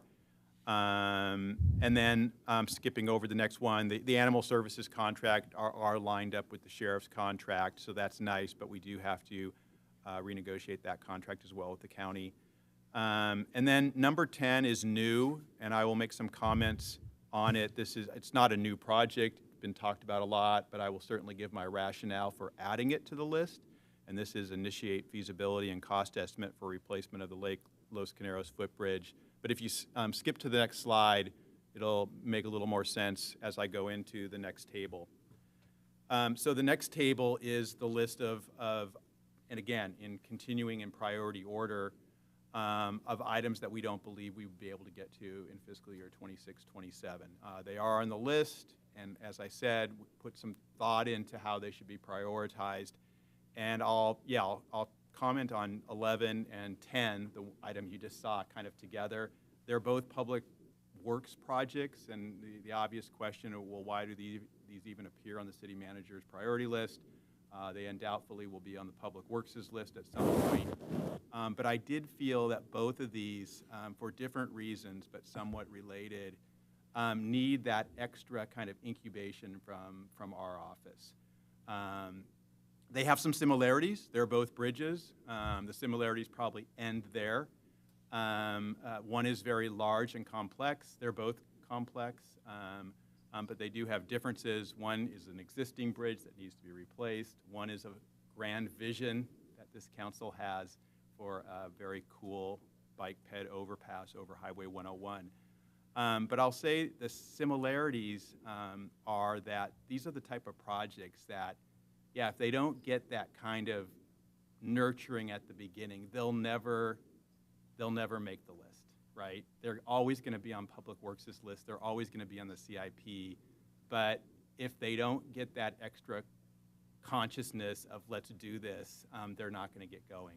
And so on number 11, for example, I've made this comment to several people. It's a saying that you've probably heard. When's the best time to plant a tree? 20 years ago. When's the second best time to plant a tree? Today. It's the same thing with this project. We should have started it 20 years ago because it takes 20 years to build a bike ped overpass over Highway 101. They're complex, expensive projects, and we need partners. But the second best time is to start today, but if we don't start, 20 years is going to go by. So I put it there, and I've kind of put it back and forth. I did have it on the previous table at one point, but something positive has come up on this project that I'll disclose now. So recently, SBCAG staff has approached us and indicated that they believe Highway 101 between Winchester and Fairview is ripe for a corridor study. And there are planning grants available to do these corridor studies.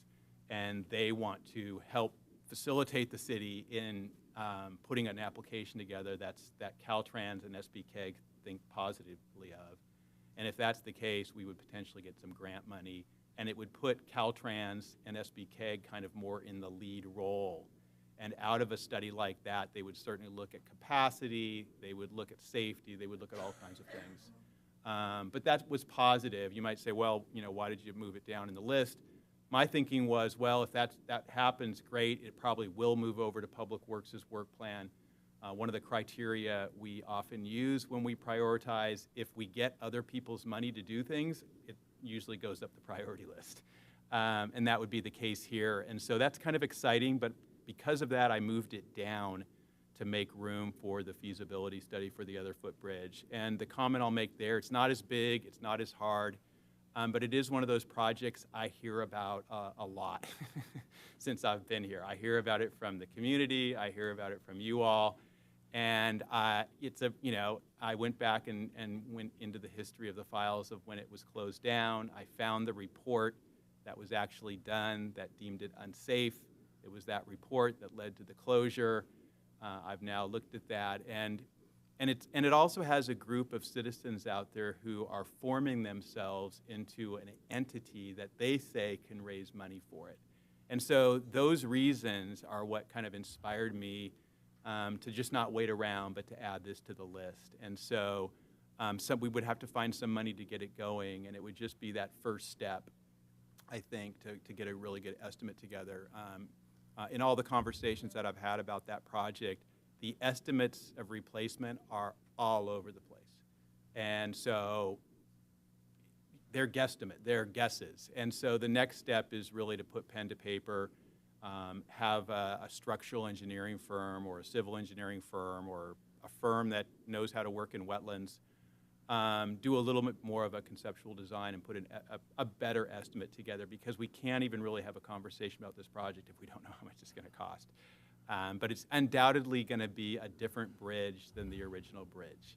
It's going to need to be wider. There's ADA standards. And oh, by the way, it's much more difficult to work in a wetland than it was 30 years ago, for lots of good reasons. So those are my long-winded comments on those. You know, one is the highest priority of the list we can't get to. One's the lowest priority, and of course the council, this is your priority list, and to mix it up as you see fit.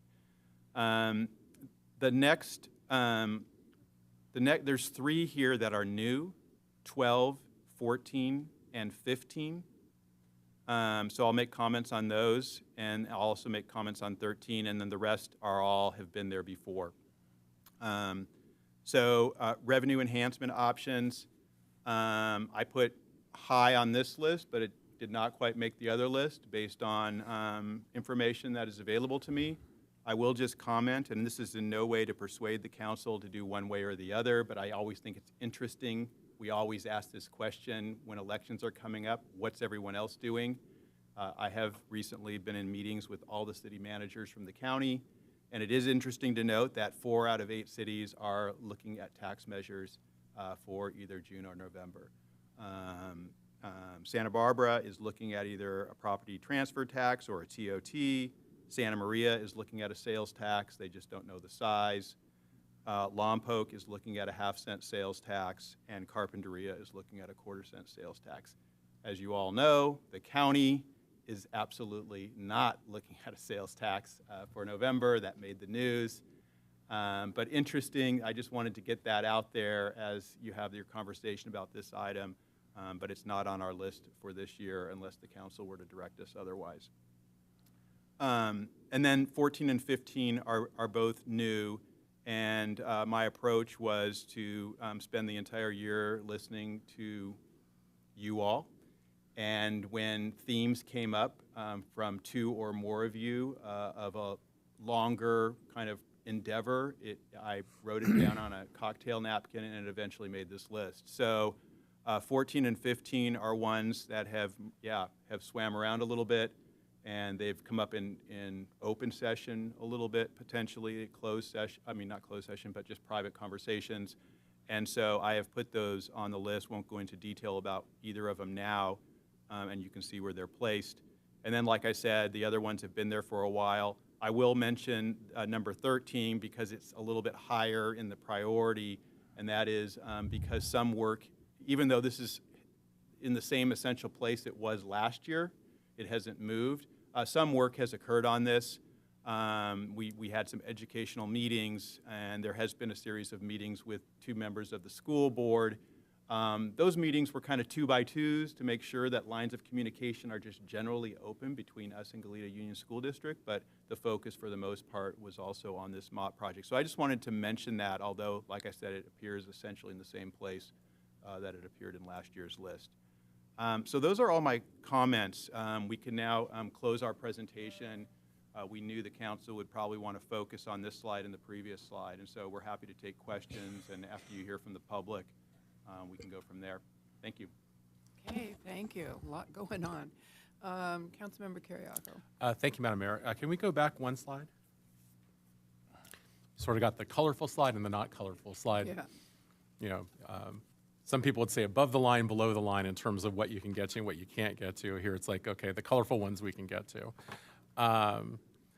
You know, I don't have a lot of comments on this slide other than I want to offer my full-throated support for the inclusion of number 10. I've been hearing a lot about that for a long time, and I think that is, I think it's important that, what was the phrase that you put, just, you know, a little bit of care and attention, a little incubate, okay.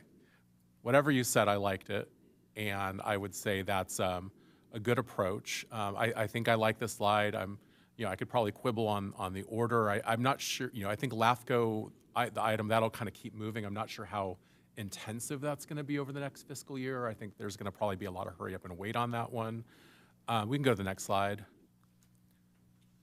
I think number 11 is really important because I personally advocated at SB-CAG for the reallocation of the funding that was set aside for, you know, what was essentially only at an initial design stage for the 101 overcrossing, to have that help get us over the finish line with Project Connect. And I just think it's so important as we look to eventually needing to go back to the voters for Measure A, that we keep faith with our voters and follow through on that promise. I think there may be some misunderstandings out in the community about how far along that project really was. It was really in a very early stage, and depending upon what year you were talking, it was either an overcrossing for bikes and pedestrians, or it was a full-on car overcrossing, so I think there's some opportunities for some additional care and feeding on that one. But I'm excited to hear that there's the possibility of a corridor study. So I like having that there. 12, I would be fine with that being a little bit lower down the list. I like 13 where it is. Number 14, I want to talk about number 14 for a minute. I see number 14 as being the logical extension of the tenant protections that we started a number of years ago and have been on our work plan. And I feel like we've taken those types of tenant protections as far as they can go. But I think even in some of the discussion on the previous item, at public comments that we've received at previous council meetings, from people, phone calls to my office, I really do feel like this needs to be a priority. And I don't know how we go about getting it the incubation or the care and feeding or whatever the metaphors are that it needs. But I really do feel like this is something that's out there. This is something where people are hurting. We have a local example of a jurisdiction moving on this. I would be interested in creation of a rent stabilization ordinance, and I'm also interested in getting more information specifically about a rent cap and the the inventory, the inventory of properties, because I feel like unless we have a really clear sense of the inventory of housing in our community through a rental registry, which is the word I was searching for earlier, we're not going to really have an understanding of how many mom and pops are out there.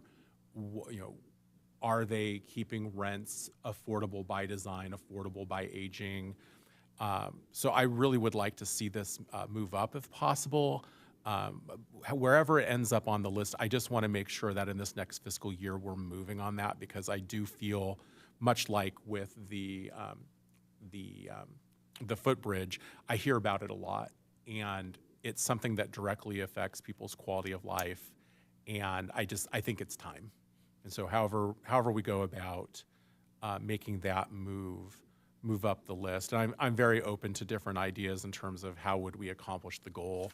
We don't need to get into all the details, but something that's fair, but something that helps move keeping people housed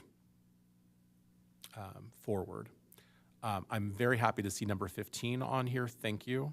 This is something I hear about all the time in my district, all the time, and I'm encouraged that we're going to have a second vehicle out there checking parking, and I think that'll help. But ultimately, we have to have some kind of a mechanism for our neighborhoods, for people to be able to park on the street and have a reasonable expectation that all the parking won't be taken up by just extra cars that are being stored out there. And then I think the rest of the list is exactly where I'd like it. So I'll stop there. Okay. Councilmember Kesden?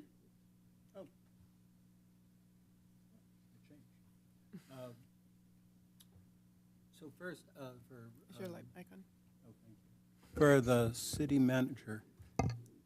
Oh, actually, I also would know for the Know Your District, we all could benefit from that. I remember because originally when we were doing My Coffee and Community, it was initially at Slotico, which turns out not to be in my district. And then also, I never know which ones are in Councilmember Smith's and which ones are in mine, because it sort of, so this will be a valuable educational thing. As far as the new photos, I don't know. I kind of like having me not age. So, I'd like to not rush into updating that. But could you clarify for the city manager, it's very exciting that corridor study. Could you tell me what it is that they would be doing? And because one of our CIP things has been evaluating the safety on Hollister and all of the crossings and so forth. So this so meshes with some of our greatest needs in addition to the 101 overcrossing. Yeah, thank you, Councilmember Kasdan and Mayor and council members. I probably can't go into too much detail about what it would entail. Teasing. Actually, there's probably people in this room right now who probably know better than I do, but I don't think we should go down that rabbit hole right now. All right. But as it was explained by the executive director of SBCAG to the mayor and I over lunch one day, you know, these corridor studies, they have planning grants for these corridor studies, and I have to imagine they isolate a certain section of the highway, and the focus is certainly on that section, and probably does start with operational and capacity issues for the section, but undoubtedly spills over to safety issues and the overpasses and how you convey people, you know, over the freeway. And so she didn't go much beyond that. She was hopeful. She also indicated that although the grants are competitive, there is a certain equity lens that is looked through in terms of, like, you know, whose turn is it to get a grant? And it felt like her point was this area is ripe for one based on safety and operational deficiencies. So is this for explicitly or you know, limited for the 101, or like Hollister and the parallel? No, Councilmember Kasdan, great question. I think that's still open for discussion, and I think as we meet and decide how to put forth the best application for the planning grant money, we will explore the idea of the corridor expanding in kind of a south and north direction because of the knowledge that the arterials, Cathedral Oaks, for example, that feed into 101 are such an integral part of the operation of 101 in that area. Okay. Well, I look forward to finding out more about it. I wanted a couple more to pick up on. Would you like to talk about when it comes to you, talk about the group that's forming? All right. So with Lake Los Carneros, that there is a kind of a community group that is forming. They're working with the Santa Barbara Foundation, and Councilmember Reyes-Martin and I have been supporting them and participating. And they are in the process of submitting their application to Santa Barbara Foundation, in which they've already gotten feedback from the foundation about what their application needs, and they would serve as a fiscal sponsor, Santa Barbara Foundation, which is really good. And they're, you know, they want to support Lake Los Carneros, and especially the footbridge, and initiate fundraising to help support our progress. So that's meshes nicely, and that's great, you know, and there's real enthusiasm. Another one, similarly, that is pretty cool news. So this is with respect to the MOT, and that we were all, as the city manager mentioned, having meetings with different groups that could provide us. The mayor and I were the subcommittee, and having group meetings with different groups who could give us really more than anything advice on how best to proceed. And we met with a host of different nonprofits and consultants. And in the midst of that, Mayor explained better, but they were at a mayor's and city managers meeting. Is that it? Yes, in Lompoc. In Lompoc, and I guess it was Supervisor Cap said, that's interesting, you're pursuing that. Have you talked to this other group, the Central Coast Aquatics? They're also trying to do that. So it turns out there was a nonprofit that was also seeking the same goal, and which potentially takes the burden off of our hands. And so where it stands right now is that at some point in like March or April, we can have them come and present what they want, and the council can then talk to them about what their capacity is for fundraising, what their plans are, because they were looking avorously at some of the adjoining property by the city. Councilmember Kasdan, did you mention, I mean, people are looking at us like, what are they talking about? MOT, explaining what MOT is. What the idea was, so just briefly. You're right. And the aquatic angle. Yeah. Nobody's swimming in the.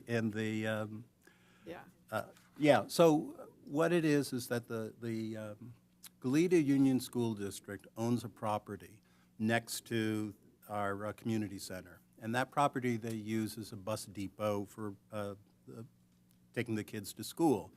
It's not a perfect location for them, and it would be a really good location for something for recreation and other benefits for the children of the area. Got the Boys and Girls Club, Rainbow School, the community center, right in the heart of Old Town.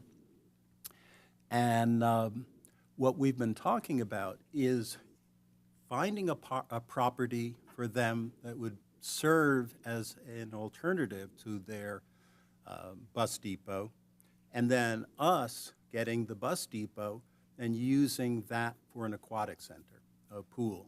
And so this nonprofit group would help us in that endeavor to get to that point so that we would have in Goleta a public pool, which we have none of right now.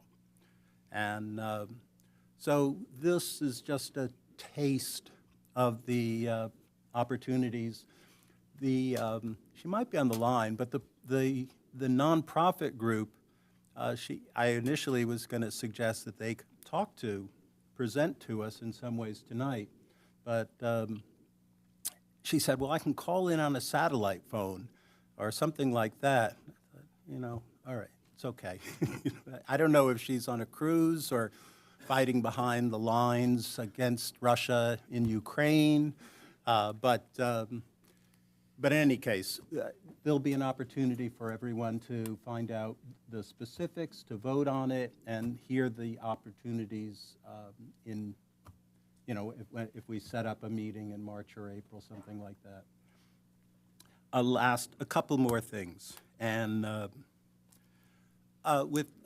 it's interesting that Councilmember Kiriakou mentioned with the street parking, the challenge in Old Town is that individual owners might have lots of cars that they're parking on the street.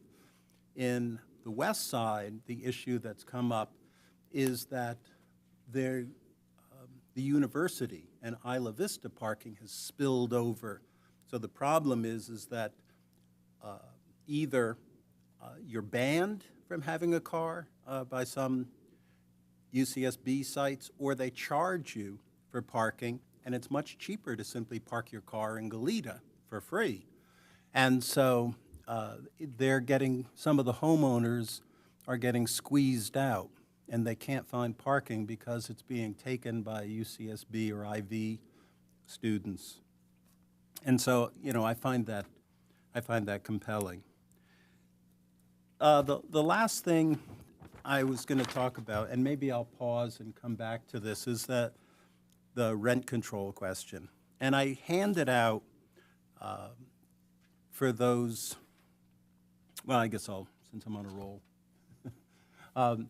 I handed out something which is an alternative, and I'm sympathetic to concerns about high cost of housing.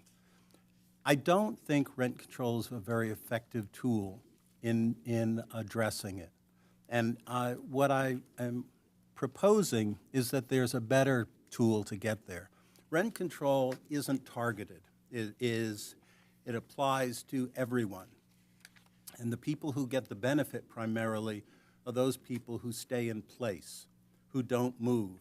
But they might be well off, they might not be well off. It's just universally applied, and the only people who really benefit are if you stay in place. That tends to harm people who move around, especially younger people.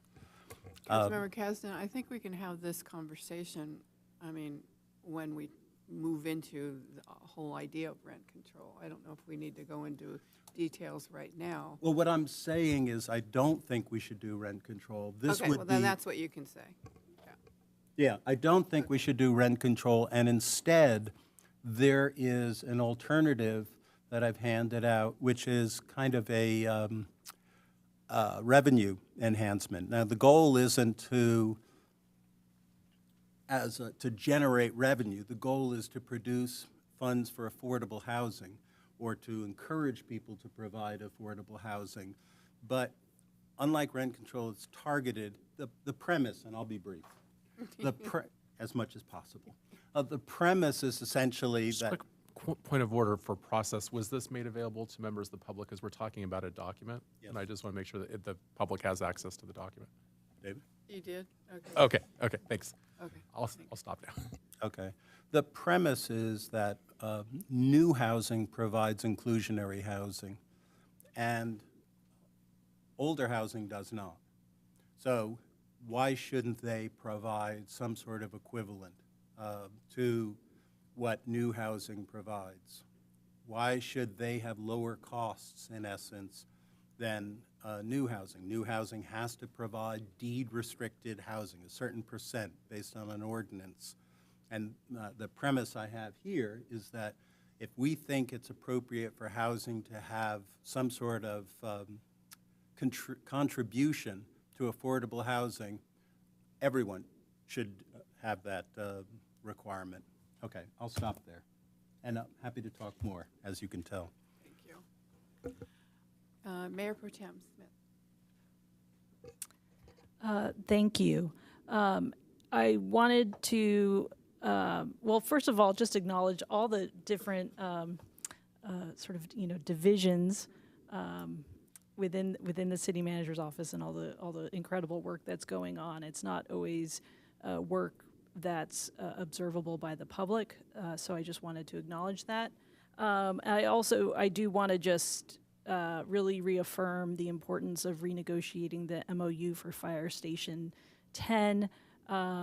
It's something I continue to hear a lot about from our residents, and that's going to be a really important priority in the coming year. I'm also thrilled to hear about this potential corridor study or grant opportunity, and I look forward to receiving more information on it. I think that'll be a good catalyst to get more information, and I think really highlights the regional. We are the city of Goleta, and our residents bear the impacts. But our overcrossings also serve, Isla Vista and other communities. So, to the extent that the 101 corridor has those regional impacts, it's really good to hear that SB-CAG potentially, recognizes the importance there all around. So both for our residents and regionally. Let's see. I do think we will need to address the question of revenue enhancement. I'm not sure this fall is the time, but I do see that question. I think we will need to revisit that at some point. Although, to the extent that needs to happen in a year where there's a scheduled election, I know there might need to be some lead time down the line, but so I sort of support it being on the long range project, but I think we can come back to that. I would support Councilmember Kiriako's request to move up number 14. We continue to receive comments from the public about the possibility of some kind of rent stabilization ordinance, and I think we've heard comments this evening, we've received comments at other meetings, and it's very timely. And we're going to receive more information in the coming fiscal year in terms of what City of Santa Barbara is doing. So I think it's an important time to act. I agree that I think the question of a registry is an important first step. If that's something that's sort of a easier,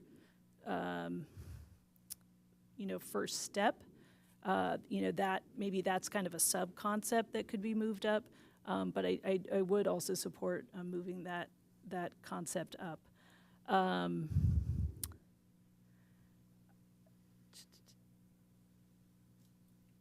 Let's see. I have some concerns in terms of where we are, sort of budget-wise, in terms of sort of ongoing discussions on the MOT site, and sort of where we're at in terms of our commitments to staff up the train station and other sort of ongoing commitments. So I want to acknowledge the important work and discussions that have happened, but I'm supportive of that sort of staying on the long range plan. So those are just some of my preliminary thoughts. Thank you. Mayor Pro Tem Smith, was that in regards to number 13 or just generally speaking? I'm sorry. In regards to number 13. Okay, thank you. Councilmember Reyes-Martin.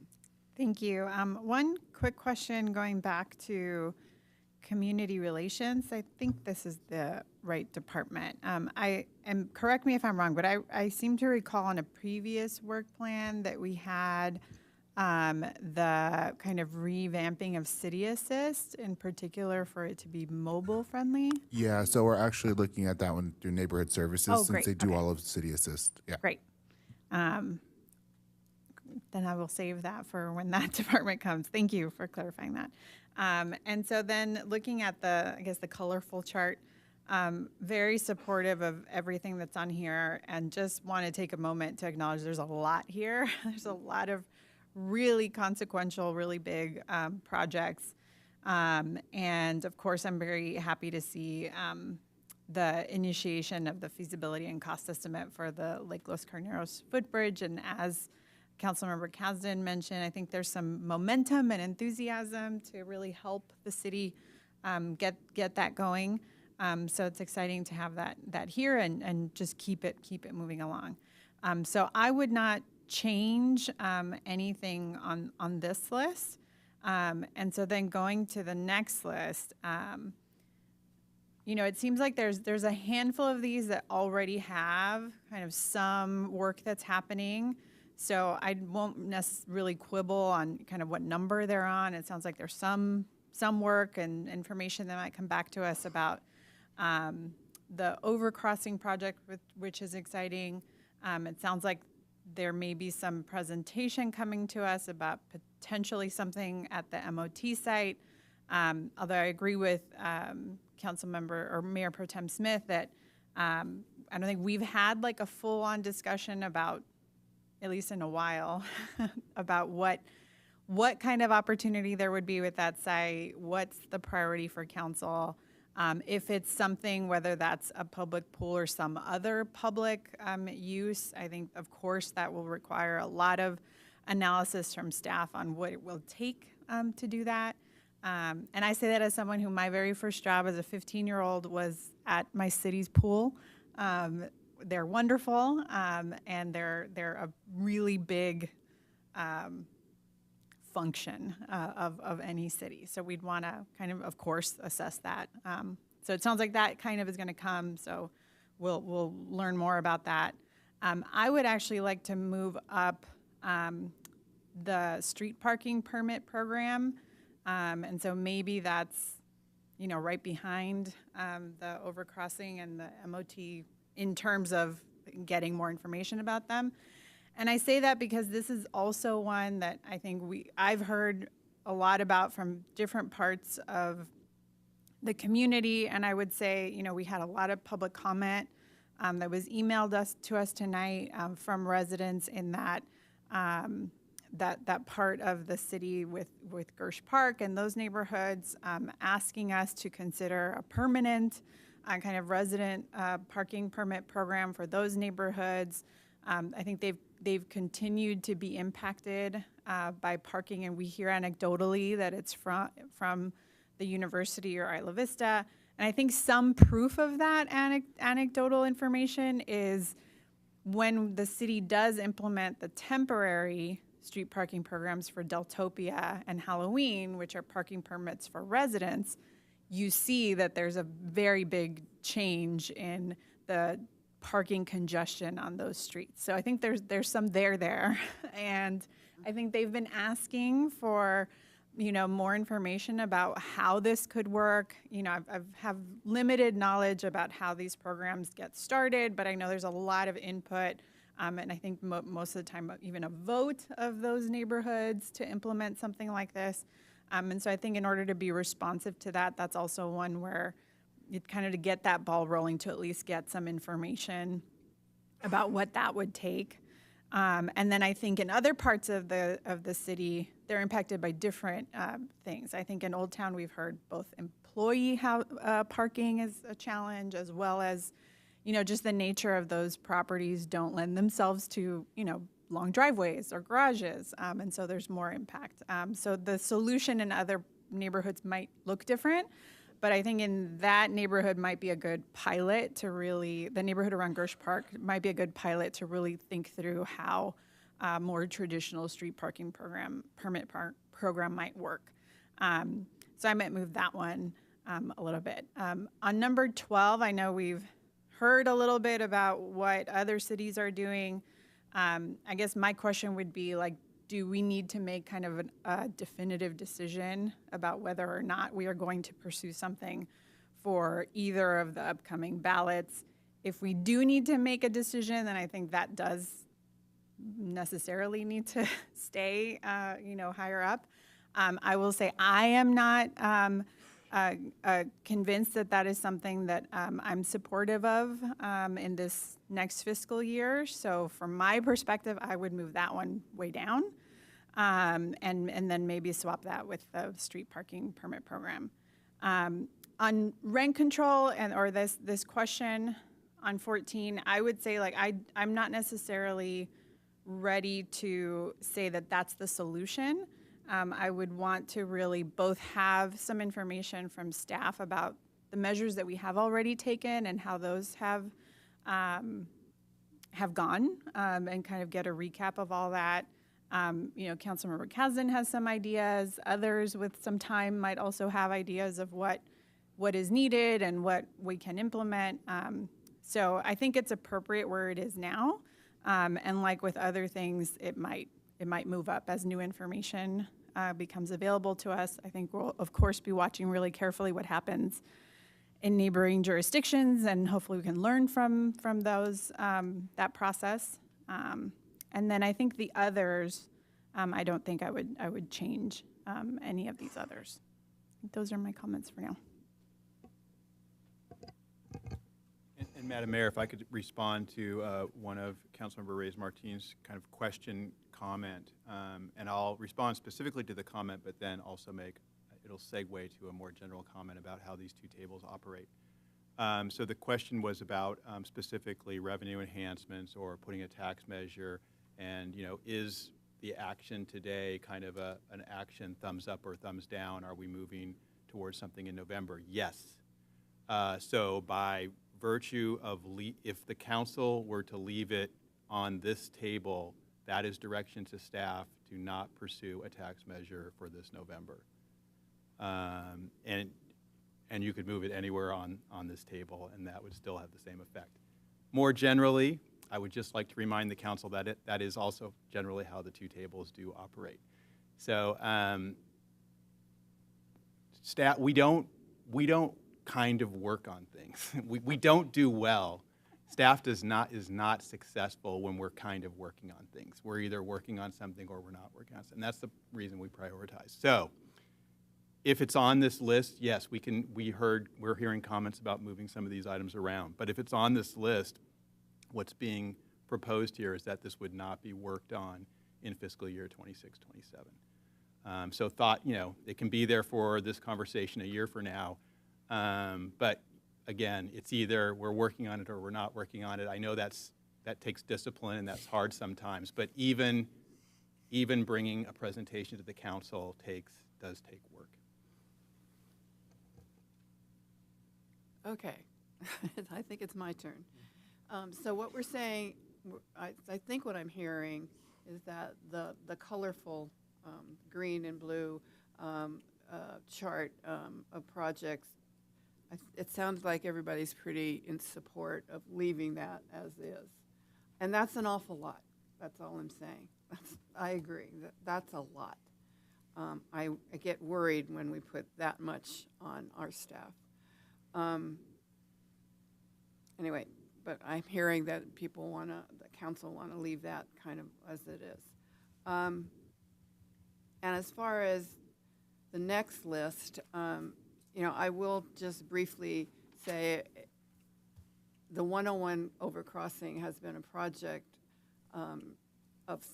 in the works, but has never gone very far since before we were even a city. And I worked on that with a few other people in the county, and it's changed over the years. It's become like, no, it's just about cars and pedestrians and bikes. Then it became, no, it's just about bikes and peds.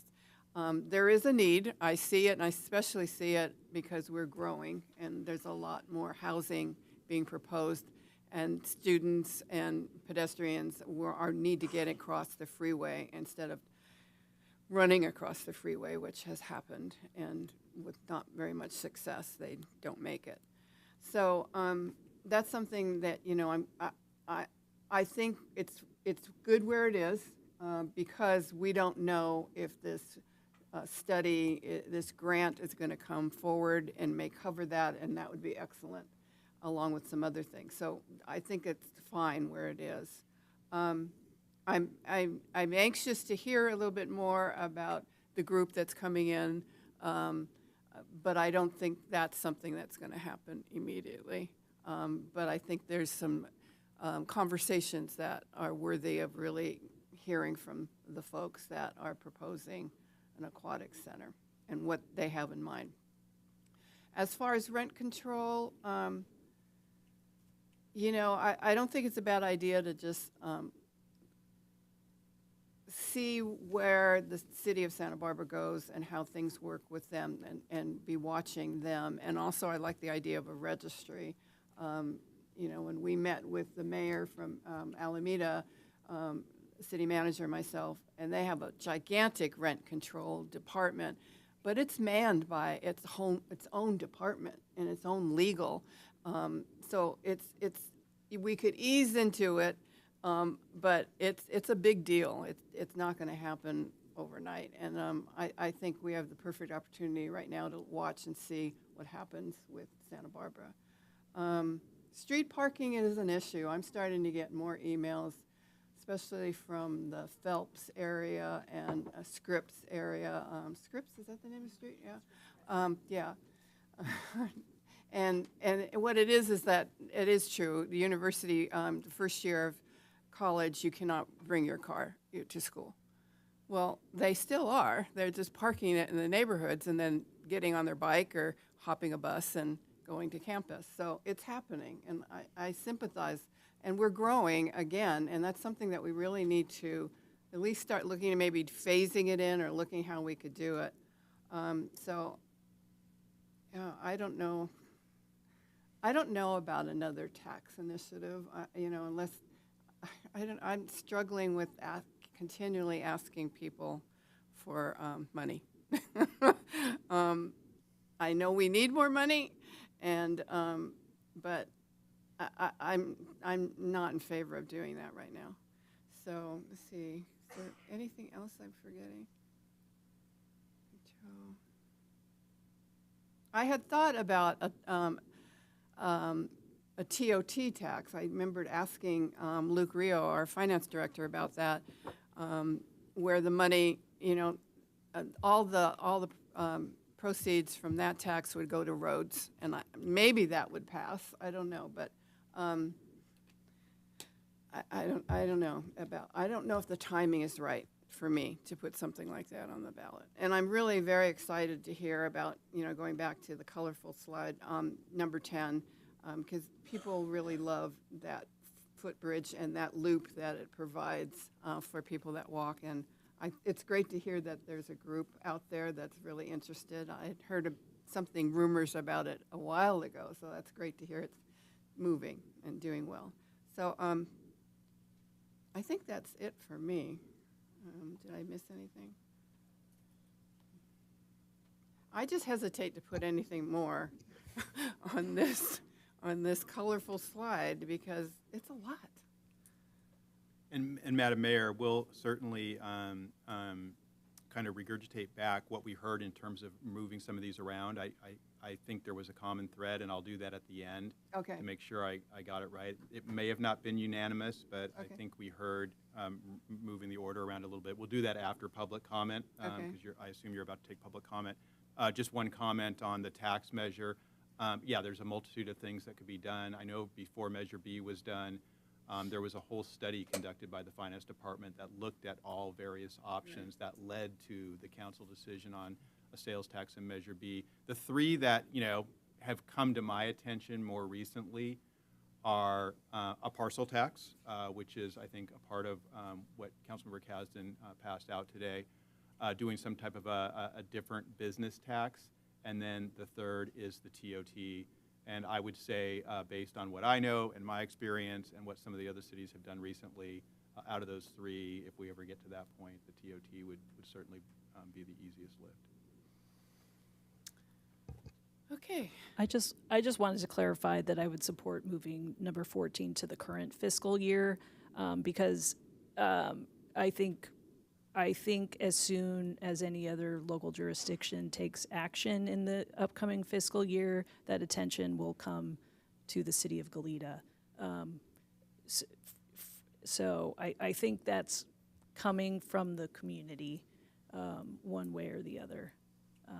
So I just wanted to clarify that. I appreciate hearing that, but I'm wondering if there's anything on the other list, the colorful list, that you could take off. I know, that's a hard one, right? This is what we always have to ask ourselves. It's like, what has to go off this list so that we can put that on it? Or do you think that could go on it and not take anything off? Three things? Come on. Yeah, Wow. and I mean, number 14 could even be modified to to a sub-concept of a registry. But I guess what I'm saying is I think this work is coming one way or the other to our staff. So I think we need to. I think it's coming, and it might, and actually, and I think it would be in the second half of the fiscal year or towards the end of the fiscal year. So in that sense, I don't think it would have. I think there would be breathing room, but things are percolating. So,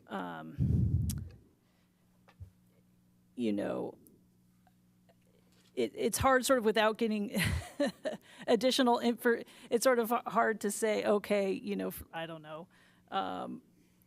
for the assessment rates or I don't know.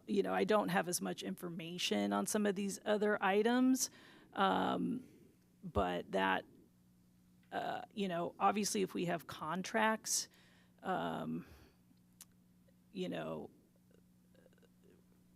those are sort of finite. I recognize that those are finite, but I think that work is coming and would benefit us to give our staff breathing room to be able to accommodate that work. Okay. Councilmember Kasdan? Yeah, so first, as far as the MOT, and that's the Aquatic Center question, hopefully, fingers crossed, that when we meet with the nonprofit, it would be kind of turnkey, that they would be raising the money and that it wouldn't be a burden for the city manager's office or the city of Goleta. Some of that is you'll get an opportunity to talk to them. We'll all discuss it and see how reasonable and feasible it sounds. But, you know, that's my hope and dream. While I definitely hear you and respect that comment, even talking to them, I'm working on it. Oh, no. This wasn't directed at you. It was directed at Councilmember Smith, who was concerned about, are there potential costs associated, you know, how much of a burden would this be for the city? And it was just sort of a reassurance that if, hopefully, that this is not going to be that kind of thing. But, you know, with regard to costs, my understanding is a registry is hideously expensive. It's a very labor-intensive thing. So before we talk about going forward with anything, I guess I'd like to hear from ultimately the staff of what sort of costs that implies. Because if we're talking about major costs, it means that we're not doing something else. That either we're going to start charging an extra, a lot of cities have a special tax that funds the rent control or the rent control board and the registry, and which is ironic, I have to say. But I don't think there's anything inevitable about us choosing rent control down the road. So I don't think there's any reason that we have to be precipitous in going forward and not being able to see what happens with Santa Barbara and not doing our analysis, a proper understanding of things. So I don't see an urgency question. And I guess the last thing is I do think with regards to the parking, that parking permits, that it is something that the deputy city manager, for instance, has done some previous research on. And one of the challenges that comes up is you need to have additional enforcement of that.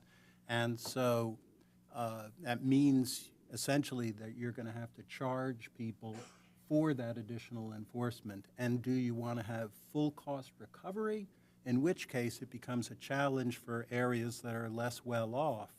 Or do you want to have, under what conditions is there a subsidy? So it is going to be, you know, we might need a consultant or something like that to really understand it, because what the choice that we make, we have to live with in some ways. And it can be, you know, tricky. So that's my thoughts. Councilmember Carriaco? Oh, thanks. My list of things I suddenly want to say keeps growing. Let's see. I think if you want to do a thought experiment on whether or not we need a parking permit program, drive through Hollister after 11 o'clock at night and see how many people figured out how to back into Engle Park. And those cars are there until the morning, and then they're gone because they're people that live in the neighborhood north of Hollister primarily. There's not enough parking, and so they're parked there. And it's been a tremendous benefit because those same cars were the cars that were having to, or choosing, I should say, to park in the red, were choosing to partially block driveways. And so they're adding 19 spaces there at least helped those 19 cars that were lucky enough to get one of those spots in any given night. So I think the evidence is there that something needs to be done. And what I hear consistently from residents is they want to be able to count on at least one car being able to be on the street if they have to, because so many, you know, Councilmember Reyes-Martin mentioned it, many of the homes in that area do not have dedicated parking. They don't have a garage they can park in. And many of the homes there are on the smaller side, and so they need places to store things. And so it just becomes really, really challenging. On the MOT site, the property that's owned by the school district, it's starting to sound a little presumptuous that we're directing the city manager to go work with a group of people to put a pool there. And at least that's how it's sounding to me. And I think if it's starting to sound that way, it's probably starting to sound that way to other people. And so I think the way it's written is perfect. If we want to talk to a nonprofit group that has some ideas for what could happen there, and one of those ideas is a pool, great. I think there would be a lot of community support for a pool. I also am cognizant of a survey we did a number of years ago where we asked like what should be a priority for the city, and an aquatic center was one of the lowest things. That could have changed. It could have been a one-off survey, but I just don't want to put the cart before the horse when it comes to what is the future use of that property if we acquire it. I can think of lots of things. A satellite library would be a great thing to have too, in terms of promoting literacy in Old Town. And in the larger area. So I think there's a lot of things that can be done at the MOT site. I'll also add, and I'm happy this is agendized so I can talk about it because I'm not part of the subcommittee of council. That's the MOT subcommittee. Has anyone talked to City College about property they may own that could potentially help us in getting to yes with the school district? The Wake Center off Turnpike. Is there property there that the school district could use to store, maintain, work on buses? That could be a substitute property. I've had that mentioned to me as a possibility. Someone at the city who's Brown acted or sort of Brown acted to talk about that ought to talk to Jonathan Abood at City College about that. On rent control, again, I'm not married to it being called rent control. I think rent stabilization is fine. I support what Mayor Pro Tem Smith said about perhaps you start with the rental registry. And in terms of like really getting into the weeds of discussion of how rent control does or doesn't work and rent stabilization does or doesn't work, and a rental registry and how expensive or hideously expensive it would be. Most rental registries I'm familiar with, it's a small fee per property, like $20 a property, $30 a property. That doesn't sound hideously expensive to me when owning a piece of property is your business. I think that is a de minimis expense. So I just kind of wanted to, put my perspective on those statements. I support moving 14 above the line, and if you want to call it rent stabilization, if you want to call it a rental registry exploration, and when I think about the justification, the city manager's office, we've been able to put more resources in that department over time. We have more analysts in that department than we used to.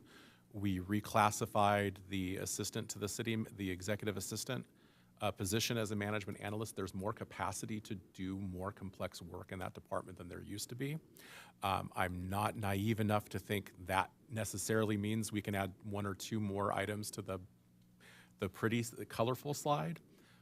But I think if we're already opening the door and saying 11's going to kind of get worked on, and I think I heard that earlier, that there's some things happening at SB CAG, and that's not on the colored slide, but it's being worked on. I feel the same way about 14. So I would try and get 14 over the finish line in terms of over the line. I don't know if we need 3 council members for that to be consensus. But I would hope that we could at least get the ball rolling. I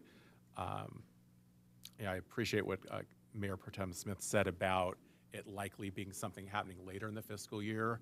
I think that's necessarily true because we still have to see how the process in Santa Barbara plays out. But we have experience doing this. We went through this process on tenant protections. The direction from council at that time, from a prior council, was to basically monitor what was happening in Santa Barbara and see what was appropriate for Goleta based on what happened. That process is still in progress, and I think doing something similar here makes sense. And I think that can be done with minimal, my viewpoint is that can be done with minimal time and probably later in the year. And I agree. I think Mayor Pro Tem Smith was spot on when she said, this is something that we're going to be hearing about and responding to and getting questioned about, whether it's number 10 on our work plan or number 15 on our work plan.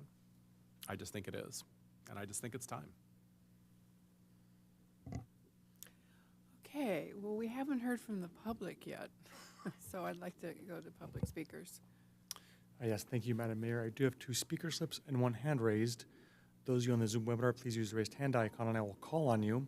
Our first in-person speaker is Cinda Huang. Please make your way to the podium. All speakers will have 3 minutes.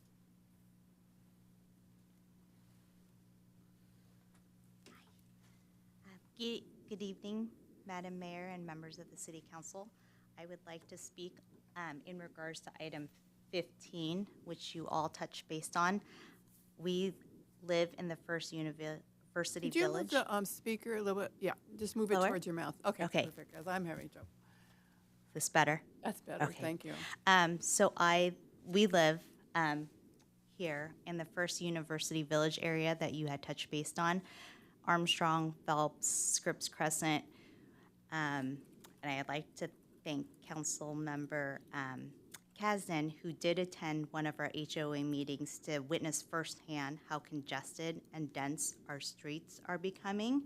I did submit some photos. Unfortunately, I realized it was after the deadline that show same time of day when UCSB is in session and when they're not, and it is significant difference. My son comes home from school at City College and he has nowhere to park. Cars are half blocking our driveways, the corners. It's such low visibility. We have students trying to bike to school, and it's so dangerous with the safety concerns. And then there's trash in our neighborhood from the students, as well as them locking up their bikes to the lamppost, because that's how they're getting to and from Isla Vista. As you've mentioned, there's a permit program established already for Adultopia and Halloween, and we would just like for you to consider implementing that year-round if possible. Just to restore safe and accessible streets for our neighborhood. And I think it was mentioned by Councilmember Reyes Martinez, we would love to be the pilot program if that's an option. And regarding enforcement, word spreads quickly amongst them. I mean, if you start ticketing them, they will let their friends know and they will stop parking, I think, fairly soon. So thank you for considering and for your time. Thank you. Our next in-person speaker is Joy McBride. Hi, good evening. I'm also wanting to speak about line item 15 about the parking. I'm also a resident in the First University Homeowners Association. And we've been seeing, as was mentioned, huge impact. There's additional things. We've got speeding on the street, because when students are trying to find parking, they'll zip up and down the streets looking for parking. They're parking in front of fire hydrants. Quite often, I've seen parking tickets on those fire hydrants, but in the case of an actual fire, that would be a real big problem. They're parking on corners, and visibility is difficult. We're trying, as homeowners, we're driving slowly, but this is impacting our neighborhood. It also, on trash day, it's difficult to find a place for our trash cans. They have to be on the street. We've got cars parked in front of our houses that, for students that are white. UCSB is building more and more housing. They have huge, as you all know, undertaking going on right now. That's just going to keep further impacting our streets. Word of mouth. Yep, students come park. They just finished a new thing. We're waiting for more students to come park on our street. So that's one thing. 18 years ago, I came before council and I said, we need to get permit parking for Halloween. And I was told it couldn't be done. And you guys figured out how to do it.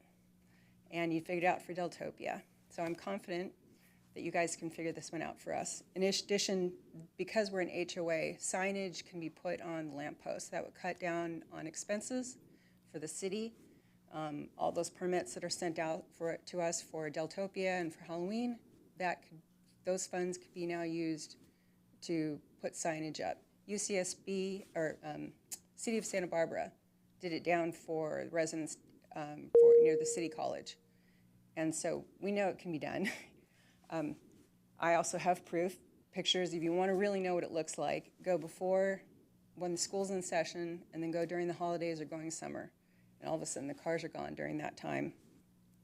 So, thank you. I appreciate the consideration.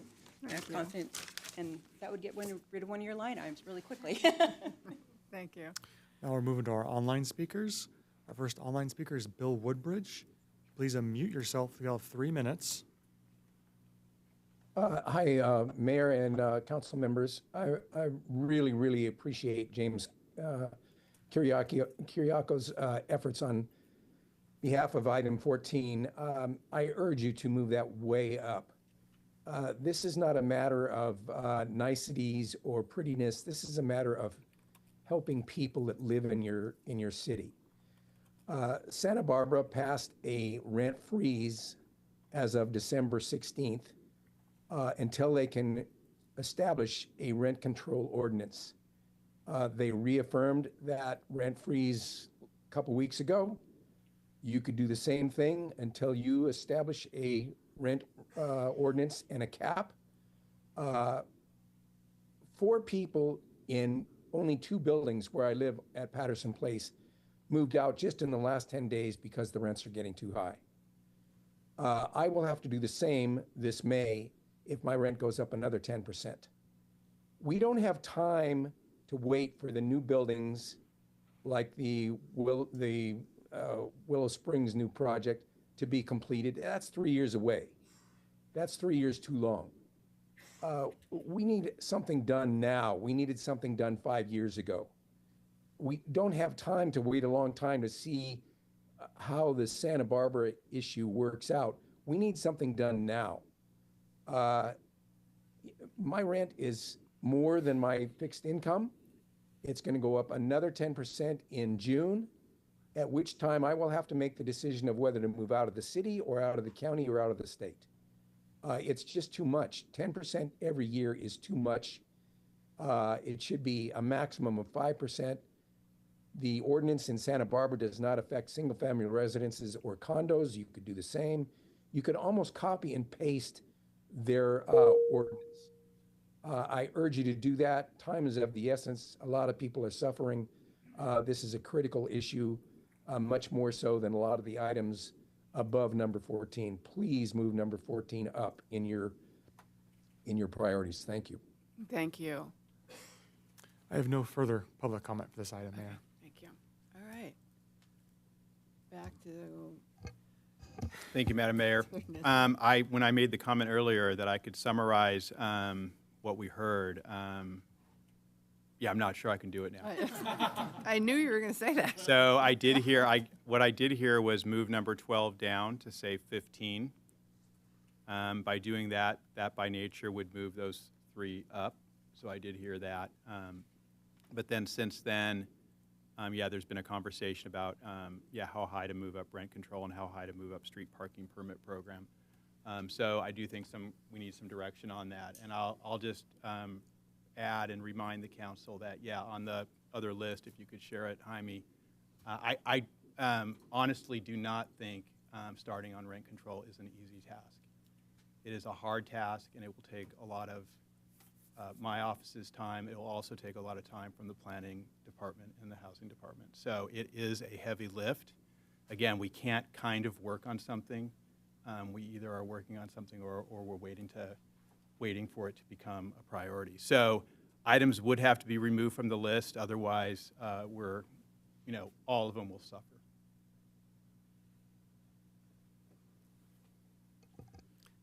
Luz Reyes Martin. Thank you. I think my comment is that, we're the next fiscal year will be here before you know it. And so I think this list also helps inform what you're hearing from council in terms of things that we're interested in looking at. And, there's of course always a possibility that some capacity is freed up or something changes that moves something up. I do want to just continue to say that for number 15, I would even want to move that to 11. We have a very willing community. I know you're not the entirety of your neighborhood, but we've heard from many, many folks in that neighborhood. And I used to live on Mills Way, so I've experienced it myself, and I've seen that it has gotten worse. And I do think there's some urgency to that one. I know you would love to have it, tomorrow, but for soon, with all the housing that is being built by UCSB. I know that was noted by one of the public commenters. We want them to build the appropriate amount of housing for their students, but I don't believe that they're also building new parking garages for them. So that is going to, have an impact on the neighborhood. So I think that is one we should definitely keep an eye on, and I would move that one to 11. It's really hard to look at that top 10. Those are things that I absolutely don't want to move. And I think with the expanded capacity in the department, that has led to having 10 things on this list rather than 5 or 6. And the other thing that, we haven't touched on is there are a lot of urgent priorities that come up that are completely unanticipated. And so knowing that this is, your capacity and some things are going to come up that we are all going to ask you to kind of drop everything and work on is also a reality. Some of the accomplishments that were noted, the FIFA and some of these other things were completely unanticipated. We didn't know that was going to happen. And we have a team that is willing to jump in and do it. And so that, I think, is going to happen with who knows what coming up. But I did want to share that, I think we're also looking at not just these next, fiscal year, but I'll just continue to say that I think 15 is really important. Councilmember Kiriakou. Can we go back to the colorful slide? So it's going to kill me to do this because I'm on LAFCO, but if I'm basically being told we have no capacity and the only way to get something onto 1 through 10 is to take something off 1 through 10, I will very begrudgingly suggest we remove LAFCO's sphere of influence boundary change. And it kills me because it's something I've been working on for multiple years.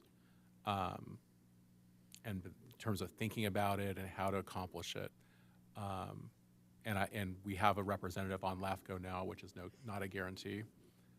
But it's hard for me to hear residents talking about losing their housing and not prioritize it. So if something has to go, and there's consensus, I'll say to LAFCO. Are you saying take number 2, LAFCO sphere of influence, and put rent control on the colorful chart? Oh. Rent stabilization, Rent and in stabilization. particular, the rental registry as a start. I could support that recommendation.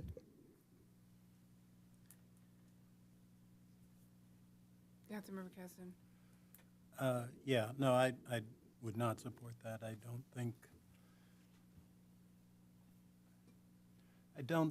think let's, wait and see what happens in Santa Barbara and do some thought in the meantime. Keep LAFCO, once you start it in motion, we can't really, it's hard for us to kind of say, we're not going to talk to LAFCO when they meet. When, it is, we don't have that option in a way, it seems to me. So I don't know that we can drop that. I just think that the burden of the rent control is going to rebound not just in the city manager's office, as the city manager said, but in planning. And if you look at, this will come up when we talk about the work plan for planning, but if we look at their list of long-range projects, you'll see none of them were completed in last year. So in that list, and the idea that we would add a significant burden on top of that means that, they're going to be severely challenged just to do the basic sort of fundamental work that they're mandated to do. So I don't think we should be pursuing that at this time, and we can reconnoiter and see where we are as Santa Barbara moves ahead. We've agreed to push the revenue enhancement off. As I said, I think there's a better alternative. That's a revenue enhancement. That's a better alternative than rent control, which I don't think is effective. I don't think, I appreciate the sentiment. I appreciate people wanting to do something, but, you know, I don't think it works. So anyway, so I do think that 12 drops, we've already agreed, the revenue enhancement drops, and, you know, and then we push up the parking, et cetera. So that's it. Well, I could support definitely moving the street parking permit program up, mainly because I think we do have something in place with Deltopia and Halloween that, but also maybe if we did it in a certain or phase it in. I'm not only worried about the university and their cars, but we have, you know, and this is going to be coming, so maybe that's something we need to be thinking about. Do it in phases where we know there's problems, and then see how the rest of the city does, because we have a lot of housing that's being built, and the parking isn't really going to be sufficient for some of those housing. So it's going to get worse instead of better. We're growing. We're, what, 32,000 now? We're growing. The parking is going to become more and more of a problem. So rent control is a problem too. I'm just not ready to, I don't think planning is ready to take this on right now. So that's where I'm coming from. I'd be happy with moving the MOT down because it's just a conversation. There's nothing really, it's a little bit too, it's not advanced, it's just a conversation. And I'd be willing to move even number 11 down, the 101 crossing, as much as I would like to see that. But if it happens, it's going to be a grant, and it's not going to be with us involved in doing it, actually. It's going to be funded by SB-CAG or Caltrans, and it's a start. So I could see moving, as much as I hate saying move that down, I could see moving that down. Does that help at all? So, Madam Mayor, so I am hearing consensus on, yeah, two moves. One, move number 12, revenue enhancements, down to 15, and I think I'm hearing consensus that 15 would go up and become the new number 11. Everything else would adjust accordingly. I'm not necessarily hearing consensus on item 14. I want to speak to keeping LAFCO at number 2, and I can imagine how much that pains Councilmember Kiriakou, but we have to keep that on there. That was such a big part of the conversation, and everything we heard from dozens and hundreds of residents during all of those housing element meetings about the impact the city is going to see from development outside of the city limits with the county, and it's one of the only ways that we will have any kind of say in how those impacts impact Goleta. And so there was just so much conversation and deliberative process that got us to starting on that path, and it takes a lot of time, but it does require time of staff to keep that moving. So I can't support moving that off this list, because I think we will lose that momentum and the work that's happened now, and it's a long-term, effort. And that housing is coming, and we hear all the time, residents concerned about the impact that's going to have. So I can't take that off of this list.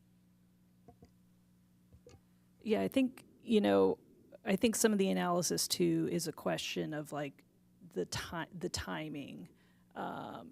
In my sort of what's happening this coming fiscal year or future fiscal years. So I think that was a thought in terms of thinking about that.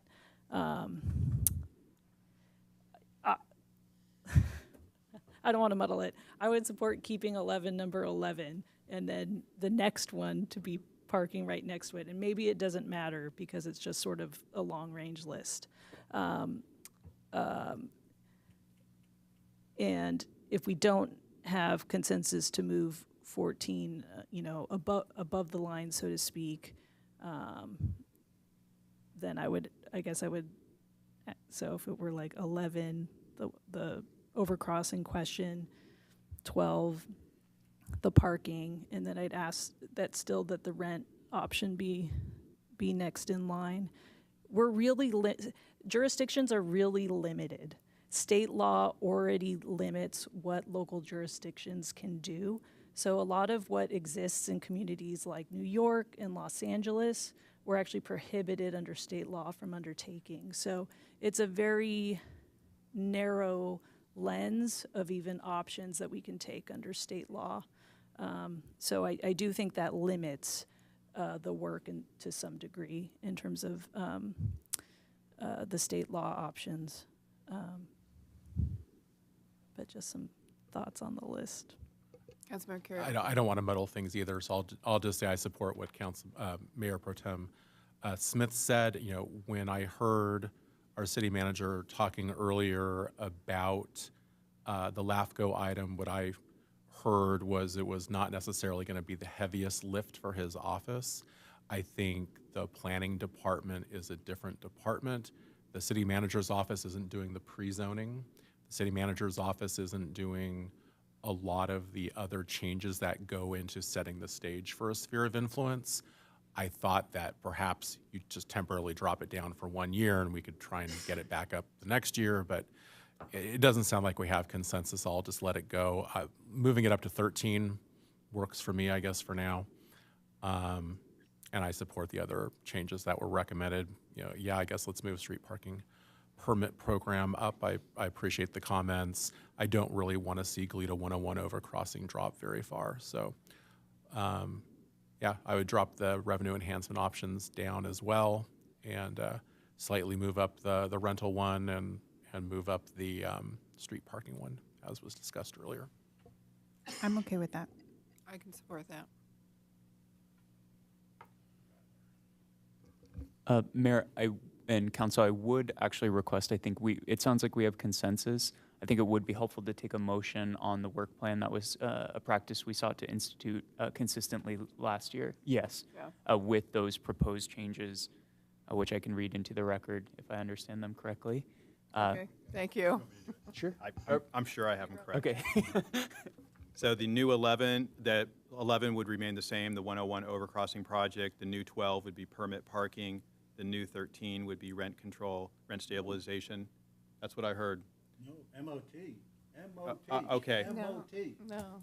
So maybe there wasn't consensus there. I apologize, Councilmember Kasdan. I did hear that from 14 will be Councilmember Smith. Because it's so in the very beginning. We don't, Yeah, but it doesn't mean we want to. no, and we're not going to, but, We yeah. put in so much time, like 13. Yeah. You would want to suggest that they don't put in the time We- for it? No, we need to hear from, I can talk to you offline on this. I'm not going to I mean, in other words, it's not going to affect the opportunity for them to have to present their No, plan to us. absolutely not. All right, No. so then it Yeah. doesn't really matter.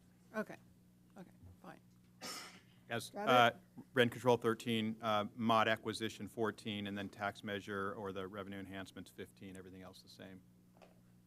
Head nods. So yes, I think, as the city attorney said, a motion to approve the city manager's work plan as amended. Somebody needs to make that motion. Councilmember Carriaco, do you? I can do it. So I move that the council discussed work priorities and adopt the annual work program for fiscal year 2026-27 for the general government department, As amended. as amended. Okay, all right. Okay. Roll call vote. Councilmembers, Councilmember Reyes Martin, Aye. Councilmember Carriaco, Aye. Councilmember Kasdan, With the provision that we heard that the meeting associated with the MOT is going forward at the, like April or something like that. That's fine. Yes. Okay, good. No, this is having the nonprofit present to us. Okay, in that case, aye. Mayor Pro Tempore Smith, Yes. and Mayor Perotti. Aye. Okay, the ayes have it. Okay.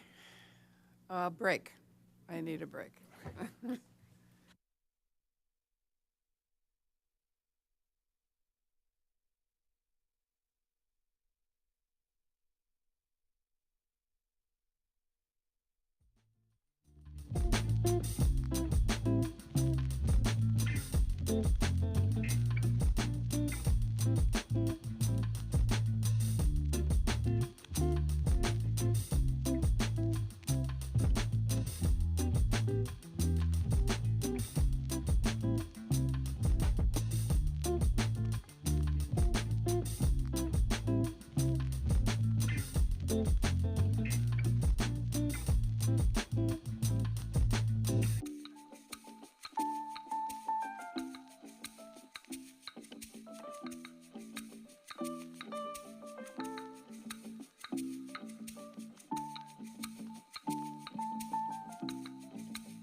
Okay, let's bring this meeting back to order. That'll be item C3, draft development impact fee update.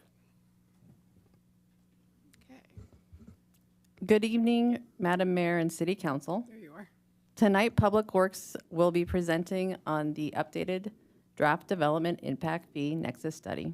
This update reflects current facility inventories, updated construction and land costs, service population data, and capital improvements needed to maintain our existing service standards. It provides the technical and legal foundation required by state law. What you have before you this evening is the draft framework based on that analysis. Staff is seeking your feedback and policy direction. The council ultimately determines the fee levels to be adopted, and tonight's discussion will help guide you to that decision. With that, I'd like to introduce the team that will walk you through the Nexus study tonight. You have myself, Nina Buelna, the Public Works Director, Carlos Villarreal with Urban Economics, Jim Dankowicz with DKS, and Gerald Kamadi, who's the project manager. Next slide, please. The city's development impact fee program was originally established at the incorporation based on the county's Nexus study. In 2019, the city completed its own comprehensive Nexus study and adopted a new DIF ordinance. Development impact fees are charged pursuant to the Mitigation Fee Act. Their purpose is to ensure that new development contributes its proportional share towards the public facilities required to serve growth, rather than shifting the cost to existing residents. DIFs apply to new residential and commercial development that increases demand on city infrastructure. The city currently collects DIFs for public administration, fire facilities, library, parks and recreation, storm drain, transportation, bicycle pedestrian facilities, and affordable housing. State law requires that each fee be supported by a nexus study demonstrating the relationship between development, its impacts, and the cost of the facilities needed to serve it. A fire facility fee update is not included in this presentation and will be brought forward separately prior to adoption. Now I'm going to turn the presentation over to Carlos. Thank you. Carlos Villarreal with Urban Economics. I'm going to start with a little bit of Impact Fee 101 so that we're all on the same page. So what is a development impact fee? Impact fees fund public facilities that are required to serve demand generated by new development. They are a one-time charge for capital facilities, and most importantly, they are not an ongoing funding source for operations and maintenance or rehab. They're not a special tax or a special assessment, and because of that, they're not subject to the onerous Prop 218 approval requirements. In California, it's the Mitigation Fee Act in Government Code 66,000 that lays out how a local agency would calculate and implement a development impact fee.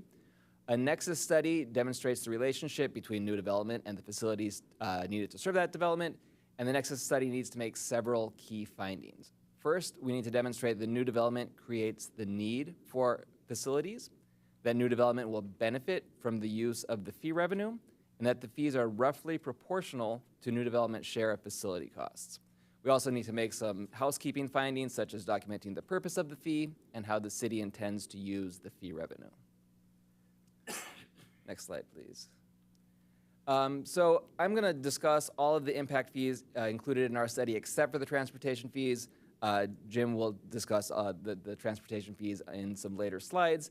But for all of the non-transportation fees, we reviewed the existing fee program and took into account any legislative changes.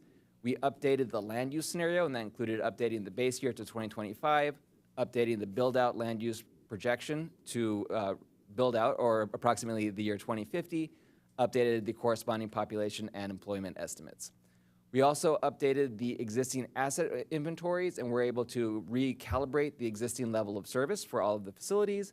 And finally, a structural change is that we converted the residential fees to a fee per square foot as opposed to a flat fee per dwelling unit to comply with changes from the state. But this would incentivize smaller units because they would pay a proportionally smaller fee.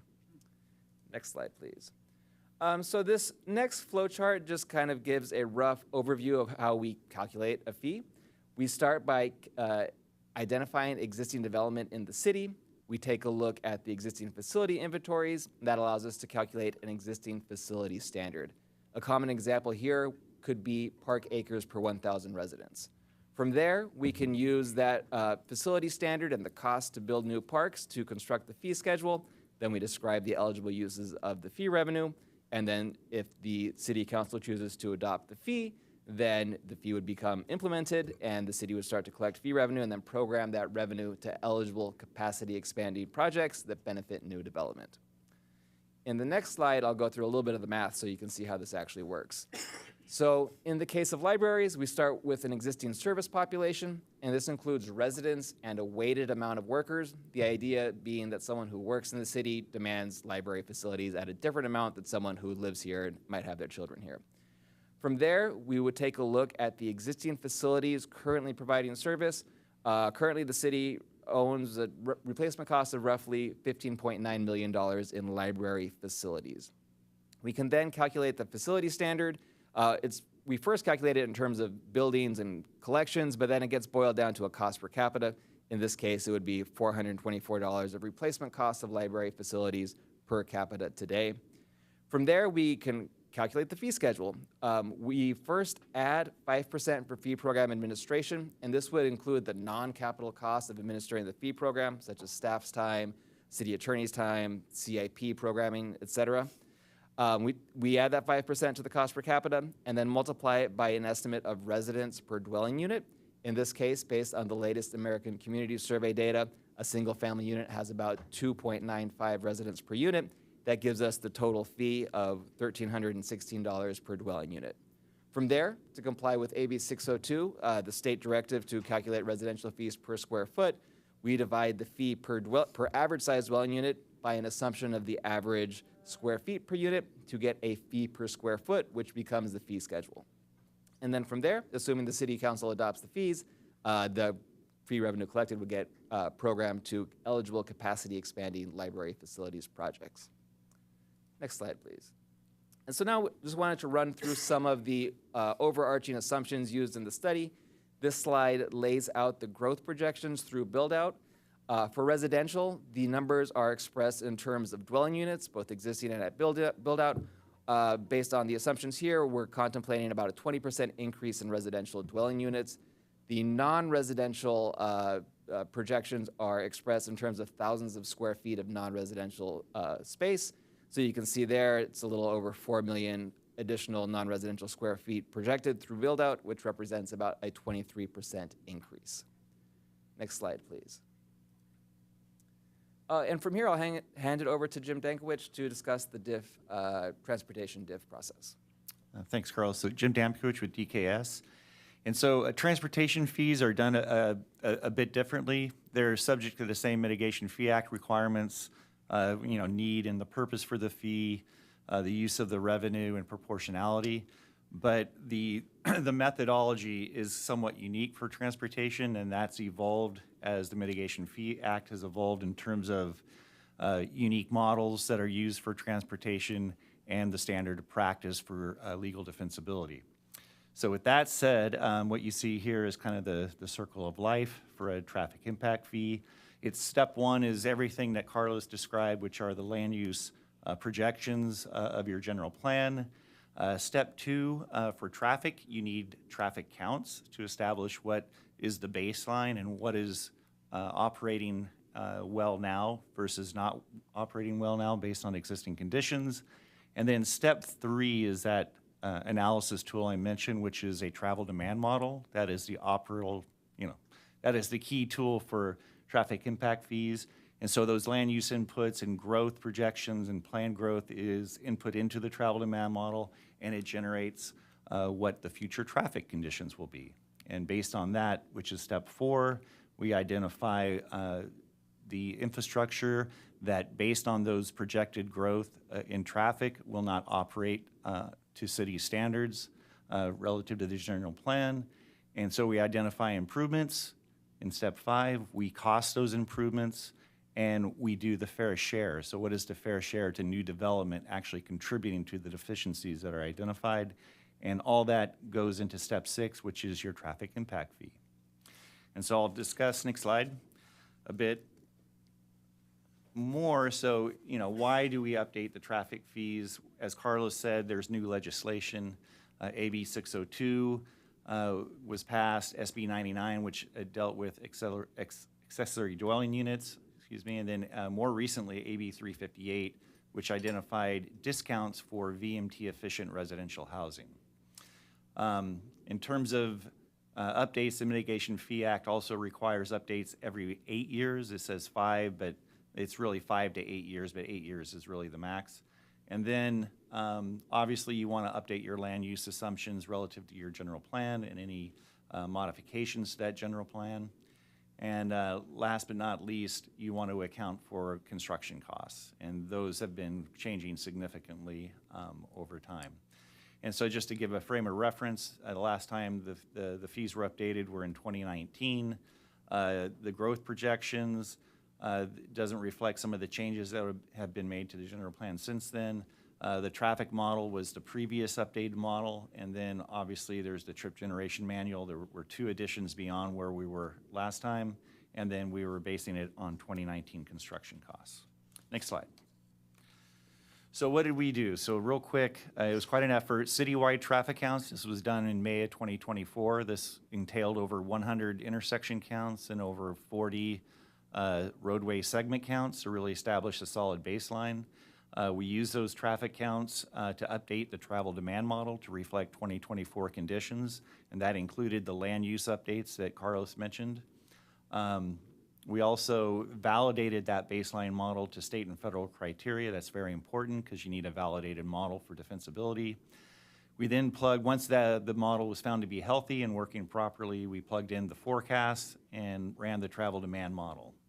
And so the land use, it's always land use, land use, land use. Your travel demand model is only as good or accurate as the land use assumptions that go into it. So we looked at the city's general plan build out and update resolutions, but more importantly, there's all these areas outside the city's jurisdiction that has gone through quite a few changes. That includes the county of Santa Barbara and the city of Santa Barbara with a number of significant rezones. Obviously enrollment projections, K through 12, UCSB's long-range development plan expectations for housing and student growth, and then also all the various specific plans that affect the modeling domain. So in terms of using the model, we use counts to identify the baseline conditions. As I mentioned, we use the 2050 travel forecast to establish what the future year conditions will look like on the city's infrastructure. And based on what we find, there will be deficiencies. There were deficiencies, roughly over 30, and those entailed either new roadways or expanded roadways. They entailed intersection improvements such as channelization, added left turn lanes, added exclusive right turn lanes, and then we also looked at control type. And I'll pass it over to Nina to talk about what that entails. As a Vision Zero city, staff is recommending that roundabouts be evaluated first because they offer measurable safety and operational benefits. Roundabouts reduce conflict points, slow vehicle speeds, and significantly reduce crash severity. A standard 4-leg signalized intersection has 32 vehicle conflict points, while a roundabout reduces that to 8. National data shows roundabouts reduce injury crashes by more than 70% and fatal crashes by more than 90%. These outcomes are achieved through design, not enforcement, and align directly with the city's adopted safety goals for all users. Roundabouts increase capacity without adding travel lanes, which is critical as traffic volumes grow. For example, at Project Connect, those 2 roundabouts that we're putting in will be at a level of service A using 2030 volumes. And prior to that, when they were intersections, they were at a level of service D and C, and that was all done without widening the corridor. Staff recognizes that roundabouts are not appropriate in every location, and that cost is legitimate, and cost is a legitimate consideration. Both roundabout and signalized intersection alternatives were evaluated in the study. The roundabout configurations are currently reflected in the DIF program. While the roundabouts may be higher initial construction costs, they generally result in lower long-term operations and maintenance costs due to the reduced pavement area and the absence of signal equipment. If council prefers signalized intersections at any location, that direction can be provided and associated cost adjustments can be evaluated accordingly. We also have Sergeant Rivas here to address any operational issues, and Kimley Horn is available for technical design questions related to roundabouts. And I'm going to pass it over to Jim. Thanks, Nina. So once the improvements have been identified, they are costed. We have Sean from M&S. They were in charge of all the planning level cost estimates for the improvements. And once those costs are established, you then establish the fair share. Again, you use a travel demand model to perform that. And next slide is just an example. So the bar in blue, you can think of these as 3 separate locations. So location A, the blue bar represents the amount of traffic from existing development. And for a given location, that bar across the top, that's your theoretical threshold for your level of service standard. If traffic exceeds that, the facility is considered deficient and a improvement would need to be identified. So in location A, or example A, you have existing traffic with the blue, but then that added increment of green traffic is the traffic that is resulting from new or future planned development. For location A, even combining those two together in the future, that intersection does not trigger the threshold, so therefore there is no deficiency and that project is not included as part of the fee program. Location B in the middle, you can see that existing traffic today is greater, but it's still not triggering the threshold. So existing development isn't causing the problem at this location, but when you add the increment of trips associated with new development, it goes over the threshold and that intersection or roadway is considered deficient.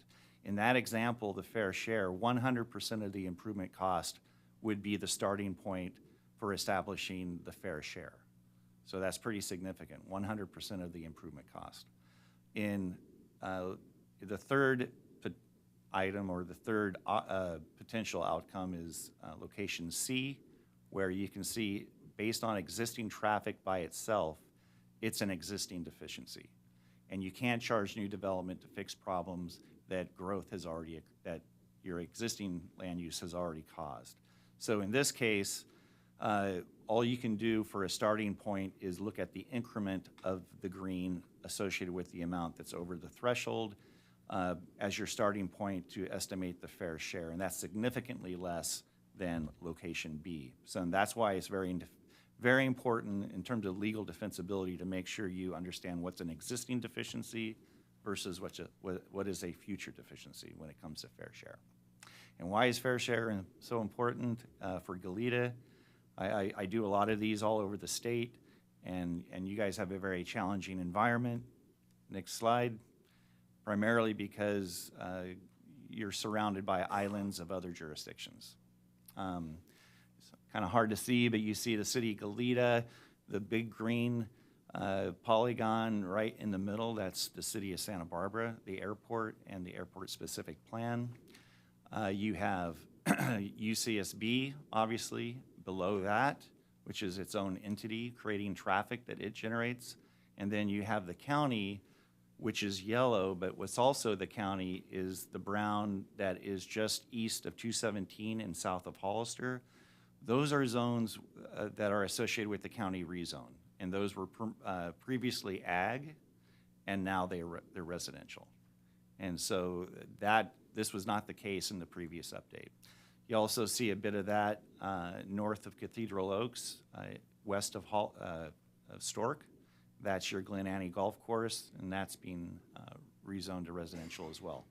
So you have a lot of issues with respect to other jurisdictions, and you can see just holistically of the over 30 deficient locations, and they're not all concentrated in one area. They span throughout the city, but holistically about 62%, or I should say 64%, is your city's own traffic.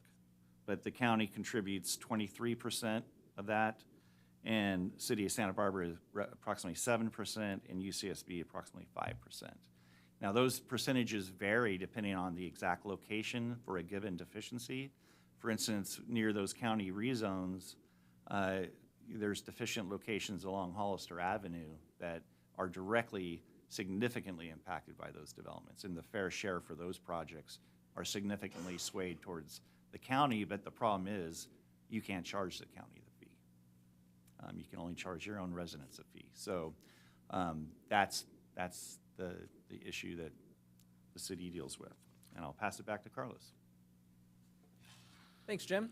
So we wanted to give you a sense of the magnitude of the change, or compared to the maximum justified amounts. And we've been using the term maximum justified a lot, and I just want to emphasize that this is the maximum justified amount that the Nexus study supports. This is not a recommended amount or the amount that your council necessarily needs to adopt. Again, it's the maximum justified amount from the study.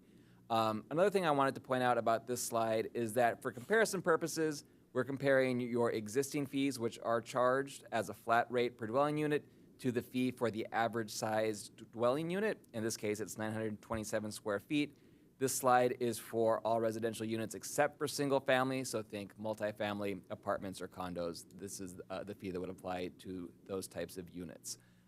So you see we have the table demonstrating the maximum justified fee compared to your existing fee, and then we've also put that into the context of the county's fee schedule before incorporation. In the bar chart, the current bar is the bar in the middle of the bar chart, and then the maximum justified fee from our draft study would be the third bar in the bar chart. Clearly, this represents quite a significant increase compared to what the city currently charges. Next slide, please. And so wanted to give you some context for why we're seeing such a large increase, because I'm sure there will be some questions. The factors driving the changes to the fees are, there's a few of them. The first would be what Jim just went through. There's a completely revised and recalibrated transportation deficiency and project cost analysis to address the deficiencies. We have updated, and in a couple cases in terms of storm drain and bike and ped, have a much more accurate and better inventory of existing facilities to identify that existing level of service compared to what was done in 2019. And that has resulted in a higher level of service than we could demonstrate in the prior study.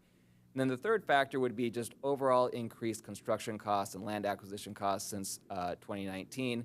We all know that costs have escalated since COVID, and then there's uncertainty around tariffs for raw materials, so having fresh costs in the model results in higher fees. Next slide, please.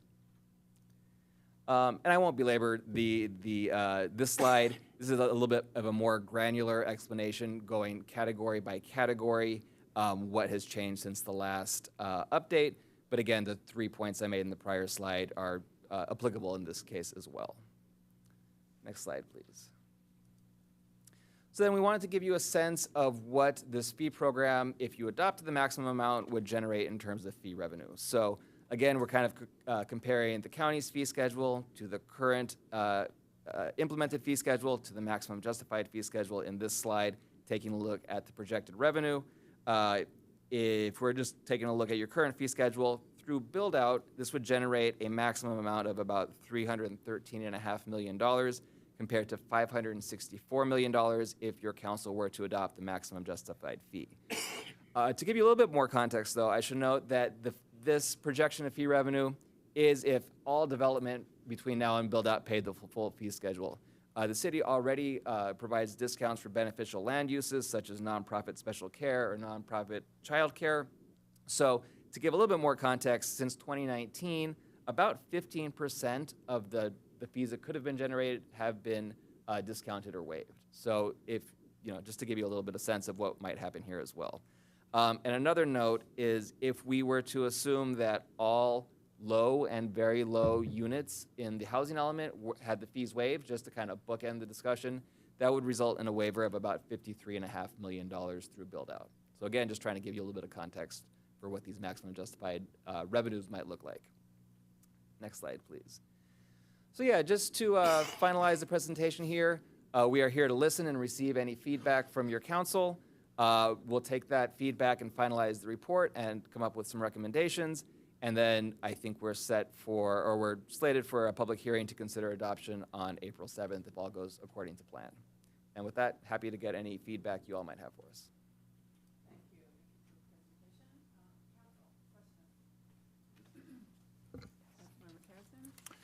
Thank you. So first, just to clarify, none of these are new fees. These fees are existing fees that have been adjusted for inflation and the new development, new conditions or new development that's coming.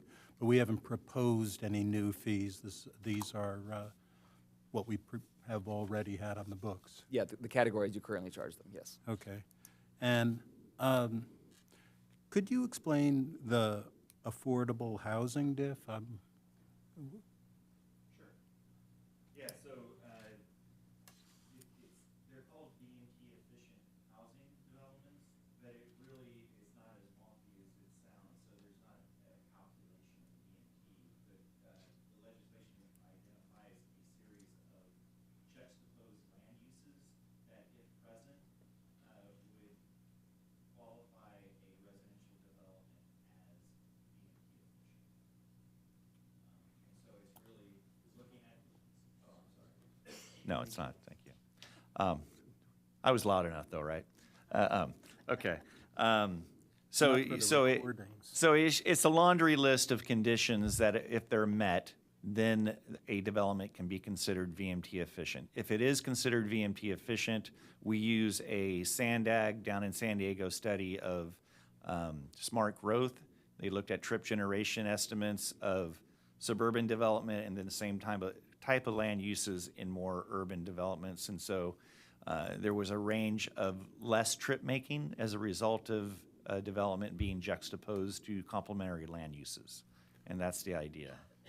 Yeah, it's kind of curious because I don't see the nexus in a sense between VMT, efficient vehicle miles traveled, and affordable housing that, you know, you could have. But is the money that's raised dedicated, in other words, put in some sort of special fund for affordable housing? Is that the? If I may, were you asking about the affordable housing fee that wasn't included as part of this update? That you described early in the presentation. It wasn't in the latter tables. Yeah, 358.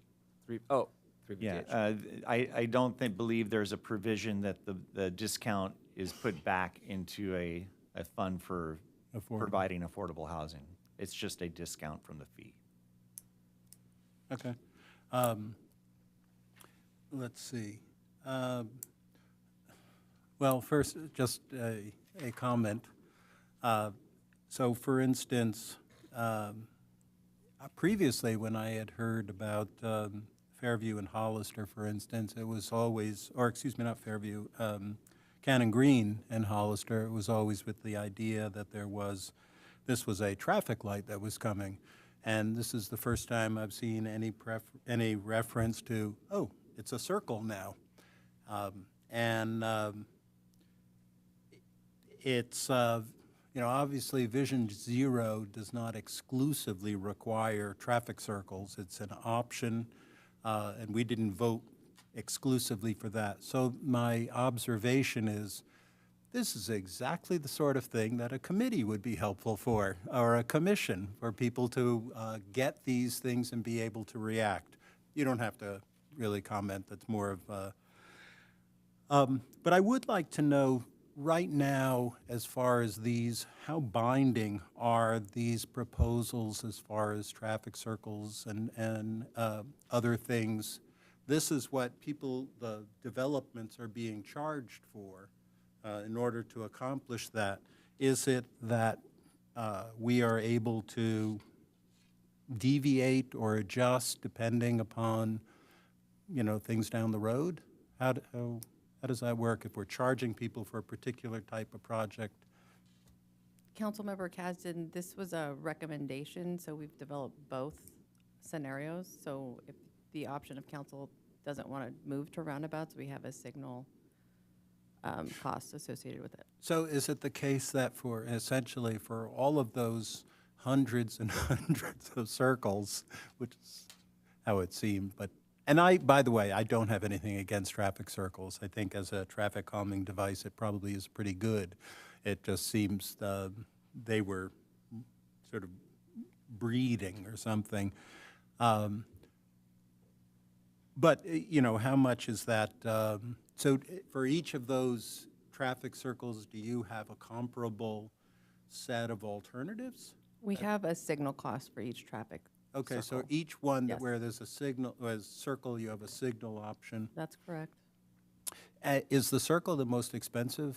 It's more expensive than an intersection, yes. So in other words, we have sort of here's what the maximum it would cost us in order to accomplish these things. And, you know, in theory, if the public and others didn't like it, we could go with something else that, and the developers would presumably be thrilled to pay less. That's correct. It's up to the council.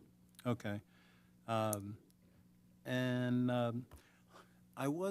So clarify for me what happens with the development that goes on outside of city limits, the counties, Glen Annie and others.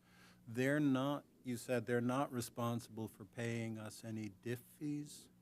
So, those land use decisions, and we did reflect all those county rezones and work with the county very closely to identify what was the most, plausible residential development that would go in there in terms of type and number of units. So when you add that land use in, what it does is it creates new deficiencies on City of Goleta's infrastructure. So the Glen Annie Golf Course, for instance, we identified an improvement at Cathedral Oaks and Glen Annie. And that was needed because that intersection went deficient as a result of that new development. Same when you go over to what the county rezones east of 217. So Hollister at Sumida Gardens, Hollister at St. Joseph's, depending on where they want their primary access, all the way down to Patterson. So that's adding new deficiencies to your list that those costs go into the fee. So that's how they affect your fee program. They increase the costs of the capital improvements because there's more of them. But they're not, are they expected to contribute to offset, to mitigate the impacts of their development? Legally, you can't charge them a fee, but I know that Anita can speak to this, working closely with the county to try to go through the entitlement process for conditions of approval that are outside the fee but will address the deficiencies, and I'll pass it over to Nina. For to chime into what Jim's saying, we have been working closely with the county to see what the developments will do to our roads, but there is no nexus for us to get collect fees. a fee from them or I mean, because as far as I understand, we're in no position to affect the density of the development as long as they're adhering to the objective design standards. That means that, you know, if they have 1,000 units planned, we're getting 1,000 units, and that means the impacts of that 1,000 units at Glen Annie, for instance, are going to be simply absorbed, you're saying, by the city. That sucks. How did you guys treat bonus density when it came to, you don't know whether a developer is going to opt for that? Did you, and so all of the numbers that we have as far as future density could be, significantly higher than the rezone. We just worked with the county on number of units. Density bonuses were not factored in. So in none of these cases, including within the city, did we assume that they were going to take advantage of bonus density? No. We assumed that whatever development was zoned and planned would occur via the general plan. So in other words, it's whatever the zone density is, to the extent that the developer might opt to use the bonus density laws to exceed that, that isn't incorporated in the numbers that you have. To my knowledge, the city was obviously an integral part of those land use inputs, and I'm not sure if they were reflected in that assumption or not. Yeah. No, I mean, it's hard for us to know what a developer will choose to do, so I understand that it's a challenge, but I guess it does go to say that, for instance, the Chamber of Commerce sent us a letter saying our numbers are high, will this have an impact? But in fact, to the extent that some of the developers are going to pursue bonus density, they're in fact getting a kind of discount because we're not incorporating the impact of those additional units in terms of the impacts on our transportation and other services. Okie dokie. That's it for now. Thank you. Councilmember Kasdan, but just to add to that, thought, they do pay based on the square footage that they provide. So it can work both ways. If the eventual approval of a project is less than what is the maximum zone there, then they would pay potentially less. If for some reason Within the city, you're yes, talking about. if they choose bonus density and for some reason get approved for a number of units that's more than the zone allows, again, the fees are square foot based, and they pay based on what is actually built, not what is theoretically put into the model. Okay, thanks.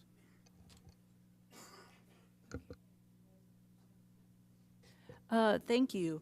I had a question about the library assumptions. I know our situation's a little bit unique in terms of the fact that our library is serving a regional area beyond just city residents. So I didn't know if that's something that we're allowed to consider in this analysis or not. We did not assume that the library served a greater service population, and likewise, we also didn't assume that the library would be that Goleta residents would be served outside because they could go to libraries outside the city. We basically considered it a wash and considered that city residents would use the library. To be quite clear, there's really no way to ascertain the number of county residents that are using the library. It's different compared to something like police. I know we're not including a specific police fee, but where you have call data and you can tell where the demand is coming from. Library is a little bit hard to quantify in that way. So for those reasons, we just kind of considered it a wash and assumed that city residents were the main benefit from the library's facilities.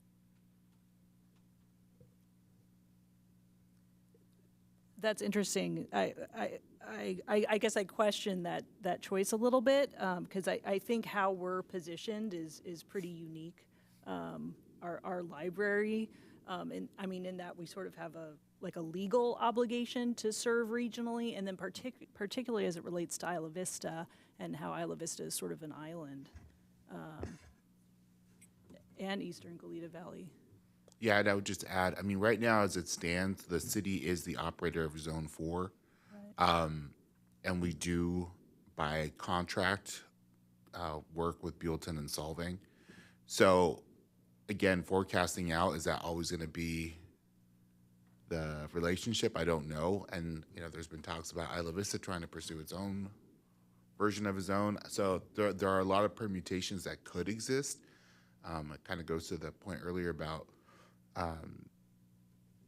the density question, density bonus question, is trying to best guess what's going to happen in the future. So I don't know if there's multiple models that could be used for sensitivity analysis, but these are really good questions that we'll follow up with. Yeah, we could take a look at it and assume a larger service population. That would demonstrate a lower level of service per person and a lower fee. But to the extent there's other cities and areas that are certainly receiving service as of today, that is something that we could factor into the model. And I will add one additional comment to the positive, I believe. So the comment was made earlier on transportation fees that we have no way of charging projects outside the city limits. Libraries, I believe we actually do potentially benefit from that. So to the extent the county does charge a library fee in Zone 4 in unincorporated areas, they are bound to use that money in Zone 4. Well, we manage Zone 4, and so they'll have no other use for that money than to someday give it to us to put into the library that serves both constituents. And in fact, on the current library remodel, the county did allocate some of their diffs to us voluntarily, you could say, but again, they have no other way to use the money because they don't manage libraries in Zone 4, but they do charge a diff for it. Okay, thank you. Yeah, it's, there's no questions. I'm really thinking way back to all the cityhood discussions. Our narrow boundaries create some challenges. And then I guess the other question in terms of the library, I didn't know if there was like a presumption in terms of the value if it was based on our remodel, not the existing conditions. It was based on the current estimated replacement cost, but is the remodel fully funded as of today, or is there still an outstanding balance on that? It's under construction. It's close enough to call fully funded. As I recall from the last presentation, it was about 400,000, but by the time we get to our draft budget for the council by June, I believe we'll probably have that gap funded. Yeah, the remodel itself, the actual structural improvements are fully funded. This is in regards to the stuff that makes it pretty inside, right? So the desks, the furniture, and that kind of stuff, but the actual facility itself will be fully funded. Well, I think in that case, I'll take a look at other documents, and we might be able to justify a higher replacement cost to incorporate the work that's been done. And then just big picture, there's an interesting tension here. I think this is very enlightening, sort of in terms of just all the things that have changed in the last 6 years and the increasing costs. But I'm also sort of sensitive that the maximums do show some pretty significant increases. So anyway, I guess in terms of if we were to make adjustments, are we justified to just say, well, let's look at 75% across the board, or do we need to really kind of go deeper into an analysis of like, well, we really think there's going to be 50% of the roundabouts created, and so that might adjust the fees, or is it sort of within our broader discretion to say we're going to, I don't know, go within percentages here? Yeah, it can be done a number of ways. Of the fees, the transportation fee is the only fee that's driven by a defined project list. So I would say if you wanted to reduce the transportation fee or adjust the roundabout versus signal scenarios, that one you should adjust the project list to result in a lower fee. For the other fees, they're based on maintaining the existing level of service in terms of the ratio of facilities to people. So there's no project list to cut. You could reduce those fees to achieve a desired result. Thank you. And then the one other question I had was mentioned that a number that's factored into a lot of the analysis is like the estimated people per dwelling unit. And there's a broader, I didn't know if, and I don't recall exactly where City of Goleta stands, but we know generally that on the South Coast, we do have some issues with crowding. We know that there's landlords renting units by the bed. And so I didn't know if sort of that, the unique circumstances of our community is factored in there. So we looked at the latest available American Community Survey data for the City of Goleta for single family versus all other residential units, and took the average across all units reported in the data. And so, to the extent that some of that overcrowding is not reported when someone gets the survey, it's kind of difficult to capture that. But we are using the latest data that's available for the city. Okay, great, thank you. I think I heard like the general reference to the name of the survey, but it's inclusive of the city data. It's city specific. Yes. Okay, thank you for that. Those are my questions for now. Thank you. Thank you. I think this is a really great report, and I'm glad we're having this conversation. I think it's so important for us to think about, I think especially in light of the revenue neutrality agreement and not having the appropriate amount of funding to keep up with capital needs and infrastructure needs. This is another tool to get some of those funds to fund really important work that, frankly, our residents expect from us. So I'm glad to have this conversation and look forward to the future and how we decide exactly where we land on some of these. My question, or some of my comments, are also about the Roundabouts First proposal, which I was a little surprised to see in this report. But it's a good question. I think that I agree that, we've seen staff present, a lot of the evidence about the safety improvements that happen with roundabouts.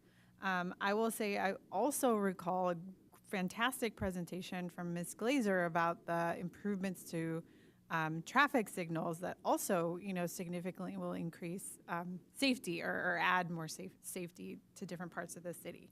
So I'm hesitant to, and help me understand if I'm reading this right, I'm hesitant to say that it would be roundabouts as the default when we're looking at this, because I think it's for me, it seems like it should be more case by case, and we evaluate it depending on where we're talking about, and that has to take into consideration that particular location, what the cost will be, allow for public input in that surrounding area.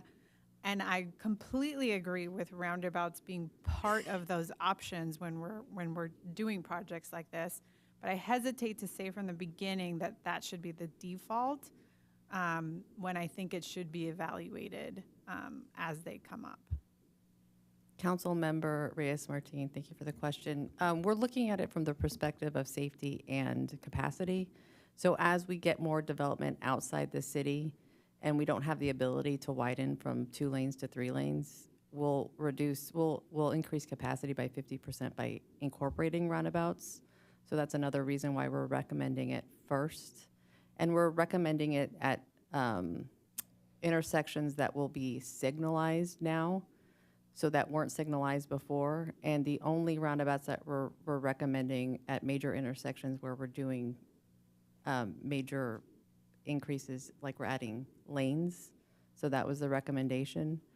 This is something we can always look back case by case and give a recommendation. It's a suggestion by staff and a recommendation, but it's not set in stone. Council has the ultimate authority. So we can go back and review specific intersections and provide recommendations.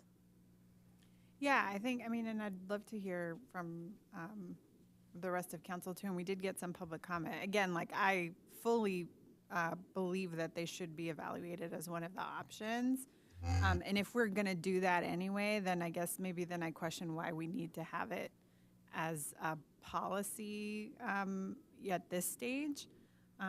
If you hear maybe from all of us that is something we want to evaluate when the time comes, but I think if we say yes, roundabouts first or roundabouts as the default, it kind of already makes the decision for us, or at least that's how I read it.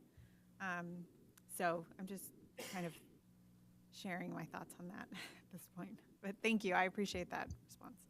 And if I can just underscore that comment and also the question from Councilmember Kasdan. I think the answer was clear, but I'll ask it another way just to make it more clear. So hearing the comments from Councilmember Reyes-Martin and Councilmember Kasdan asked it kind of more directly. Are we kind of legally, the way the laws are written for DIFs, locked in if your fee is based on a specific project? And I'm hearing the conversation that sounds like no. We can have an estimate, and then the solution to the impact, the challenge, can be worked out later. But it would be nice to get clarification on that. Whether we have a policy issue that a roundabout's better or a signal's better, again, that's an issue for this council to discuss. But from the law surrounding DIFs, are you locked into a solution when you approve the DIFs, or is the solution one that can be worked out later when the time is right? Yeah, you're not locked in. Basically, what we're trying to do is establish the maximum allowable fee. And you can assume that, as Nina pointed out, on a capital cost, typically it's more expensive for a roundabout. But if you factor in life cycle costs, maintenance costs, the cost of lighting and all that, the roundabouts actually become more cost effective. But we only look at capital costs as part of a fee program. And so we need to establish the maximum allowable fee. That's our job. And the city can't charge more than that, but you can certainly charge less. So as long as you're charging less than the maximum allowable fee, you can implement any type of control type you like. Yeah. I'm going to jump in here because I want to piggyback on what you. And I'm done. Okay. What you said. I have nothing against roundabouts. I think that actually the one that we have is working perfectly. I do have concerns about double lane roundabouts, but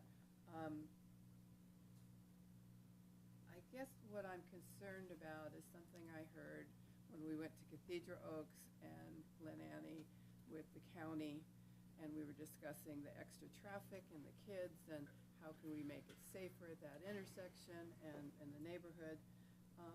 There was a conversation of putting a roundabout there at that intersection. Mayor, is your mic on? The microphone?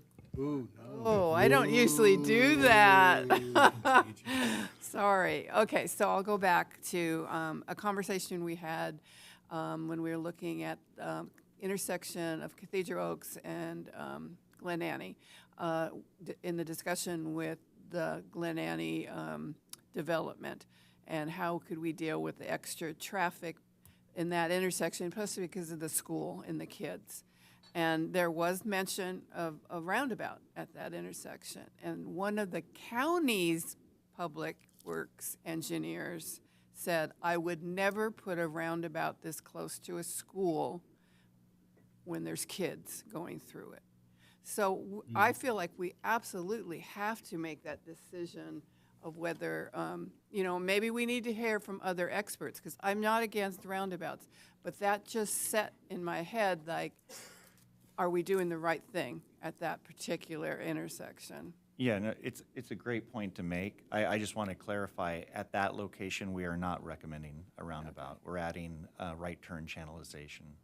Well, it makes me feel a lot better that they're going Yeah, to be it's not across evaluating- the board, but Yeah. for many locations, mainly single lane roundabouts, where it's currently stop controlled, that's where we're making that recommendation to be considered alongside a signal, either Okay. or. And then my other question is about UCSB and projections. You have here on slide, what is it, 49, I guess? UCSB long-range development plan projections. You're looking at the old long-range development plan? The The existing. one that expired this year? Or are you thinking that there's going to be a new long-range development plan? Great question. It's based on the old one that expired. Okay. So if because they update that. They're not going to. Okay. We just met with the chancellor, and there's no plans of updating the long-range Scaring me. development plan. So, okay, all right. So you would go from the past, and the enrollment could go up, and there could be more cars, but we have, yeah, okay. I think that's it for me. A lot of my questions have been asked and answered. Councilmember Kiriakou? Thank you. So that concern about roundabouts and how close they are to the school, I'll just point out we're putting in a roundabout right now really close to St. Raphael's School. Yeah, that's my concern. So, and from what I can tell, there's some really good pedestrian enhancements that are going along with that roundabout.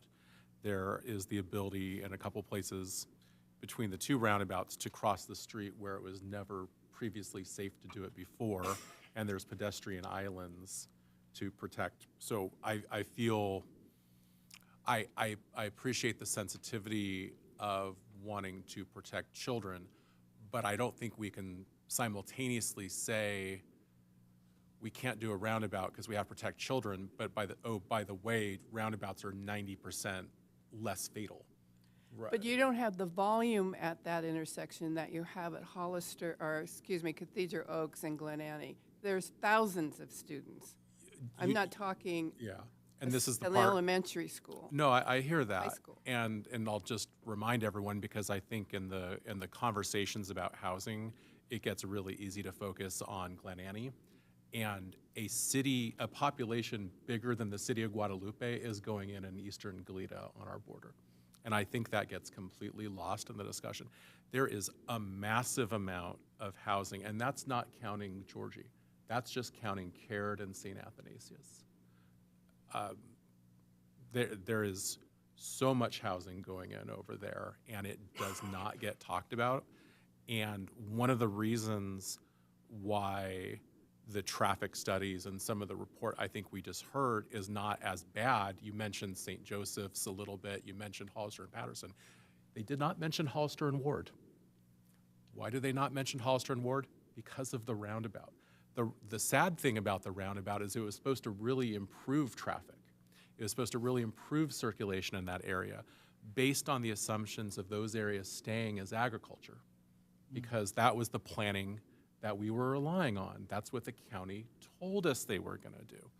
So now what the roundabout is doing is basically we're investing a bunch of money in what is essentially mitigation for county housing. Now I recognize we have a housing crisis in this county, but that's why the work that Ms. Welna is doing, that work she's doing with the county collaboratively to try and get things in the conditions of approval is so important. I can't underline that enough. In terms of getting back to the issue of fees, though, I think Councilmember Reyes-Martin brings up a good point about the revenue neutrality agreement. I'll throw in the loss of redevelopment agencies. That's another source of funding for infrastructure for community projects that's been lost. Our Mayor Pro Tem was talking about the libraries, and I think her larger point, I think, that I heard, which is how do we make sure we're getting our fair share generally, but in particular when it comes to libraries, it's a complicated thing. And I think the honest answer is you never really get your fair share because development at the end of the day doesn't really pay for itself. The property tax, the sales tax, even without R&A, it doesn't pay for itself. And so you have to have other solutions. So I don't necessarily have the same concern about starting from a place of roundabouts, but we'll see. I think it's a very fair model. It's not the most that you could charge for a fee. It provides a baseline. We don't lose any jurisdiction as a city in terms of what we ultimately approve on capital projects. We can decide if a roundabout doesn't make sense at Glen Annie and Cathedral Oaks, but maybe does at Hollister and Fairview in the future. You know, these are the kinds of policy questions that we'll have, and there'll be plenty of opportunity for public dialogue and process there. But you know, what I did want to ask about is, you know, how do we, you know,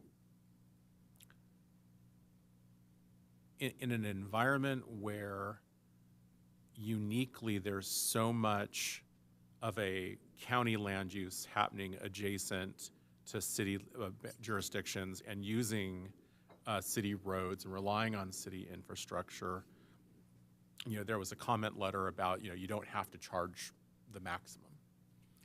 And I guess I would just ask rhetorically, and staff can answer if they want, given the unique situation that we have where we don't get full tax capture because of R&A, we don't get the opportunity that we had at the founding of our city to have redevelopment to help pay for important community infrastructure projects, particularly in underserved, blighted, lower economic areas.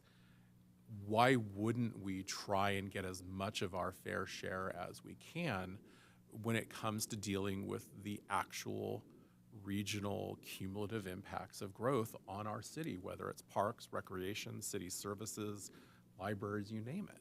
I just, you know, I appreciated the comment letter, you know, and maybe I can make an argument and, you know, in some limited circumstances why I would agree with it. But I guess for me, the final kind of nail in the coffin against the argument of maybe doing a little bit less is that we do have a beneficial projects program. If a developer is providing affordable housing, if a developer is providing childcare on site, then we give them a break on their fee, and so they will pay less. So I do feel like what's being proposed here is fair. In fact, I want to go back to something I brought up 6 years ago in 2019, which was, could we have a development impact fee for childcare?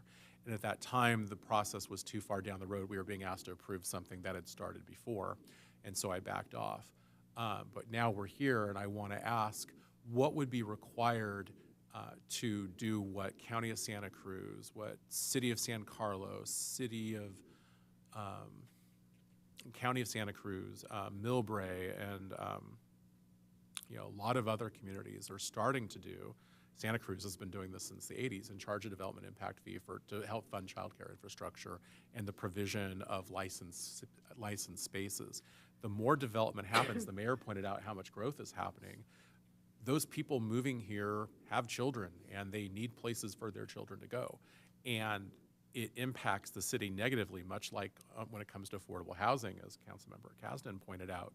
There is a need for that service that is increased, and the city has to figure out from a quality of life standpoint and doing the right thing standpoint, how do we make sure that happens? So would there be a new nexus study required? Would that have to be an independent effort? Because that's something that I would be interested in seeing happen, and it doesn't have to happen immediately, but that is a road I would like us to start going down, pardon the pun. Sure, a child care impact fee would require a new nexus study. It's a bit of a different beast than the impact fees we're talking about today, where we're dealing with facilities, but yeah, it would require a nexus study and a hearing in front of your council. Well, at the appropriate time, I'll ask for concurrence to have that be something that staff considers in the appropriate place within the appropriate department work plan. Councilmember Kiriakou, I just want to add to that, we have to do the update to the affordable housing fee, so that might be a good time to add this Yeah, into I think those dovetail together nicely. And maybe there's some efficiencies. I would agree with that. Maybe there's some efficiencies there. It looks like I saw several heads nodding. Oh, good. Okay, great. I'll shut up now. Councilmember Kasdan. Yeah, just quick. I just first wanted to concur with the observation that by charging sort of the full amount, we're in a position to be able to provide subsidies or incentives to developers to provide certain things.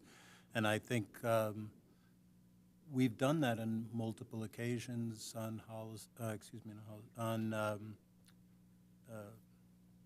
Heritage Ridge, for instance. The availability of having those DIF fees allowed us to provide an incentive to support affordable housing. So, it's really helpful to us to be able to be in that position where we can encourage whatever it might be. Maybe it's childcare, maybe it's affordable housing, et cetera. So we're not, all the building that goes on in Glen Annie and the South Patterson Ag Block area, we'll get the burdens, it'll impact our infrastructure, and we will get no fees to compensate. Will you or do you have estimates of what those fees would otherwise be?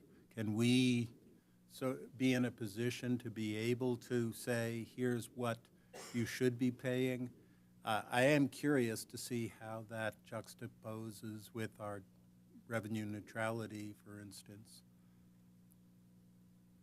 You don't have to give it to me now, but that's fine. But it would be helpful for us in the future to just have a sense of here's what the burden you're creating that's uncompensated for, et cetera.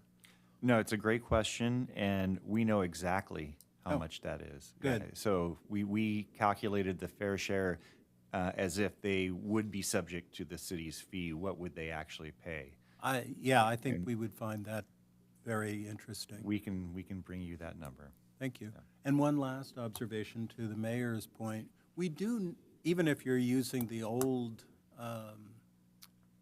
LRDP, I believe the university has made clear some plans for increased growth.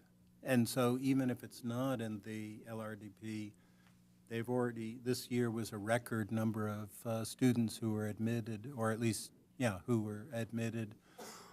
So we would have at least some estimate of how much more their burden is going to be. Okay. Yeah, and that's exactly why fees are updated every 5 to 8 years. I mean, as that information comes to light, we would definitely update our growth assumptions to be congruent with those new growth projections by UCSB. All right, thank you. That's all. Mayor Pro Tem Smith? Yes, thank you. I appreciate the comments both from Councilmember Reyes-Martin and from Councilmember Kiriakou. which I'm sort of generally supportive of this idea of we have some unique qualities as a city, that we need to consider when thinking about these fees. The one thing, though, that is on my mind is how everything in the planning world has changed in terms of cities now face consequences if as the housing element process unfolds. There's an analysis now where there's the potential for increased by right developments if not enough housing has been created during the process. And that's a change from how things used to be. So I don't know, my last understanding from our planning staff is they felt pretty, I think, confident that we would be that what was actually planned in the current housing element would actually unfold. But it may be that some of that information might be helpful for our next conversation, because that is a change, sort of from the assumptions that we used to have. Councilmember Carriaco. Oh, just to quickly jump in, I think that point's really well taken, Mayor Pro Tem. The only thing I'll add is I think this is where having an inclusionary housing program helps us, and having an expectation that these developments that are supposed to be coming down the pike will have affordable housing is helpful from the standpoint of the beneficial projects ordinance, or I forget if it's an ordinance, I think it's an ordinance, provides a vehicle to mitigate some of that. And I think that probably, I'm not a lawyer, but I'm guessing that's helpful. If we're saying, hey, we'll give you a break if you're doing affordable, and then you give them a break on the affordable. Just a thought. Public comment. Did we do that? We didn't do that, did we? I'm wondering if there's any public comment. Yes, thank you, Madam Mayor. I have no speaker slips. For those of you on the Zoom webinar who wish to speak to this item, please use the raised hand icon and I will call on you. I'm seeing none, Mayor. Okay, thank you.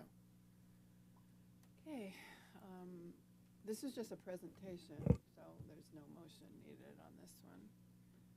Okay. Thank you.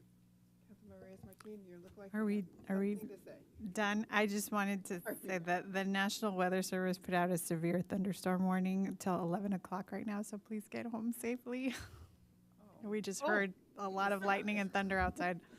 Pardon to interrupt, but I just want to confirm that there are no comments from council for adjustments regarding the fee. Okay, Yeah, thank you just so the much. mention of having the ability to talk with the community and the council on the roundabout situation. Okay, thank you. Okay. Okay, Yeah. I got that. Okay. Thank you. Thank you very much. A lot of work. Okay. Righty. It's 6. Do we have any comments from council? Were there any standing committee reports? We had a housing, homelessness committee meeting. We did? Yes, I'm trying to remember what we talked about. Oh, the strategic plan will be coming for discussion. Oh, yes, Yes, it is. It is. I was just curious to know if there was any important updates from any committees, but if not, that's fine. Do you want to report on the public safety? The Deltopia item came Yeah. to council tonight, and We had then a great we started talking conversation. about e-bike Yes, that was very beneficial. possible solutions. So we'll keep talking about that. And they're going to be coming back with a whole presentation on the new laws regarding e-bikes, and maybe making a video at some point for parents to understand what all the new laws are. Do you have any comments? No. Okay, the meeting adjourned.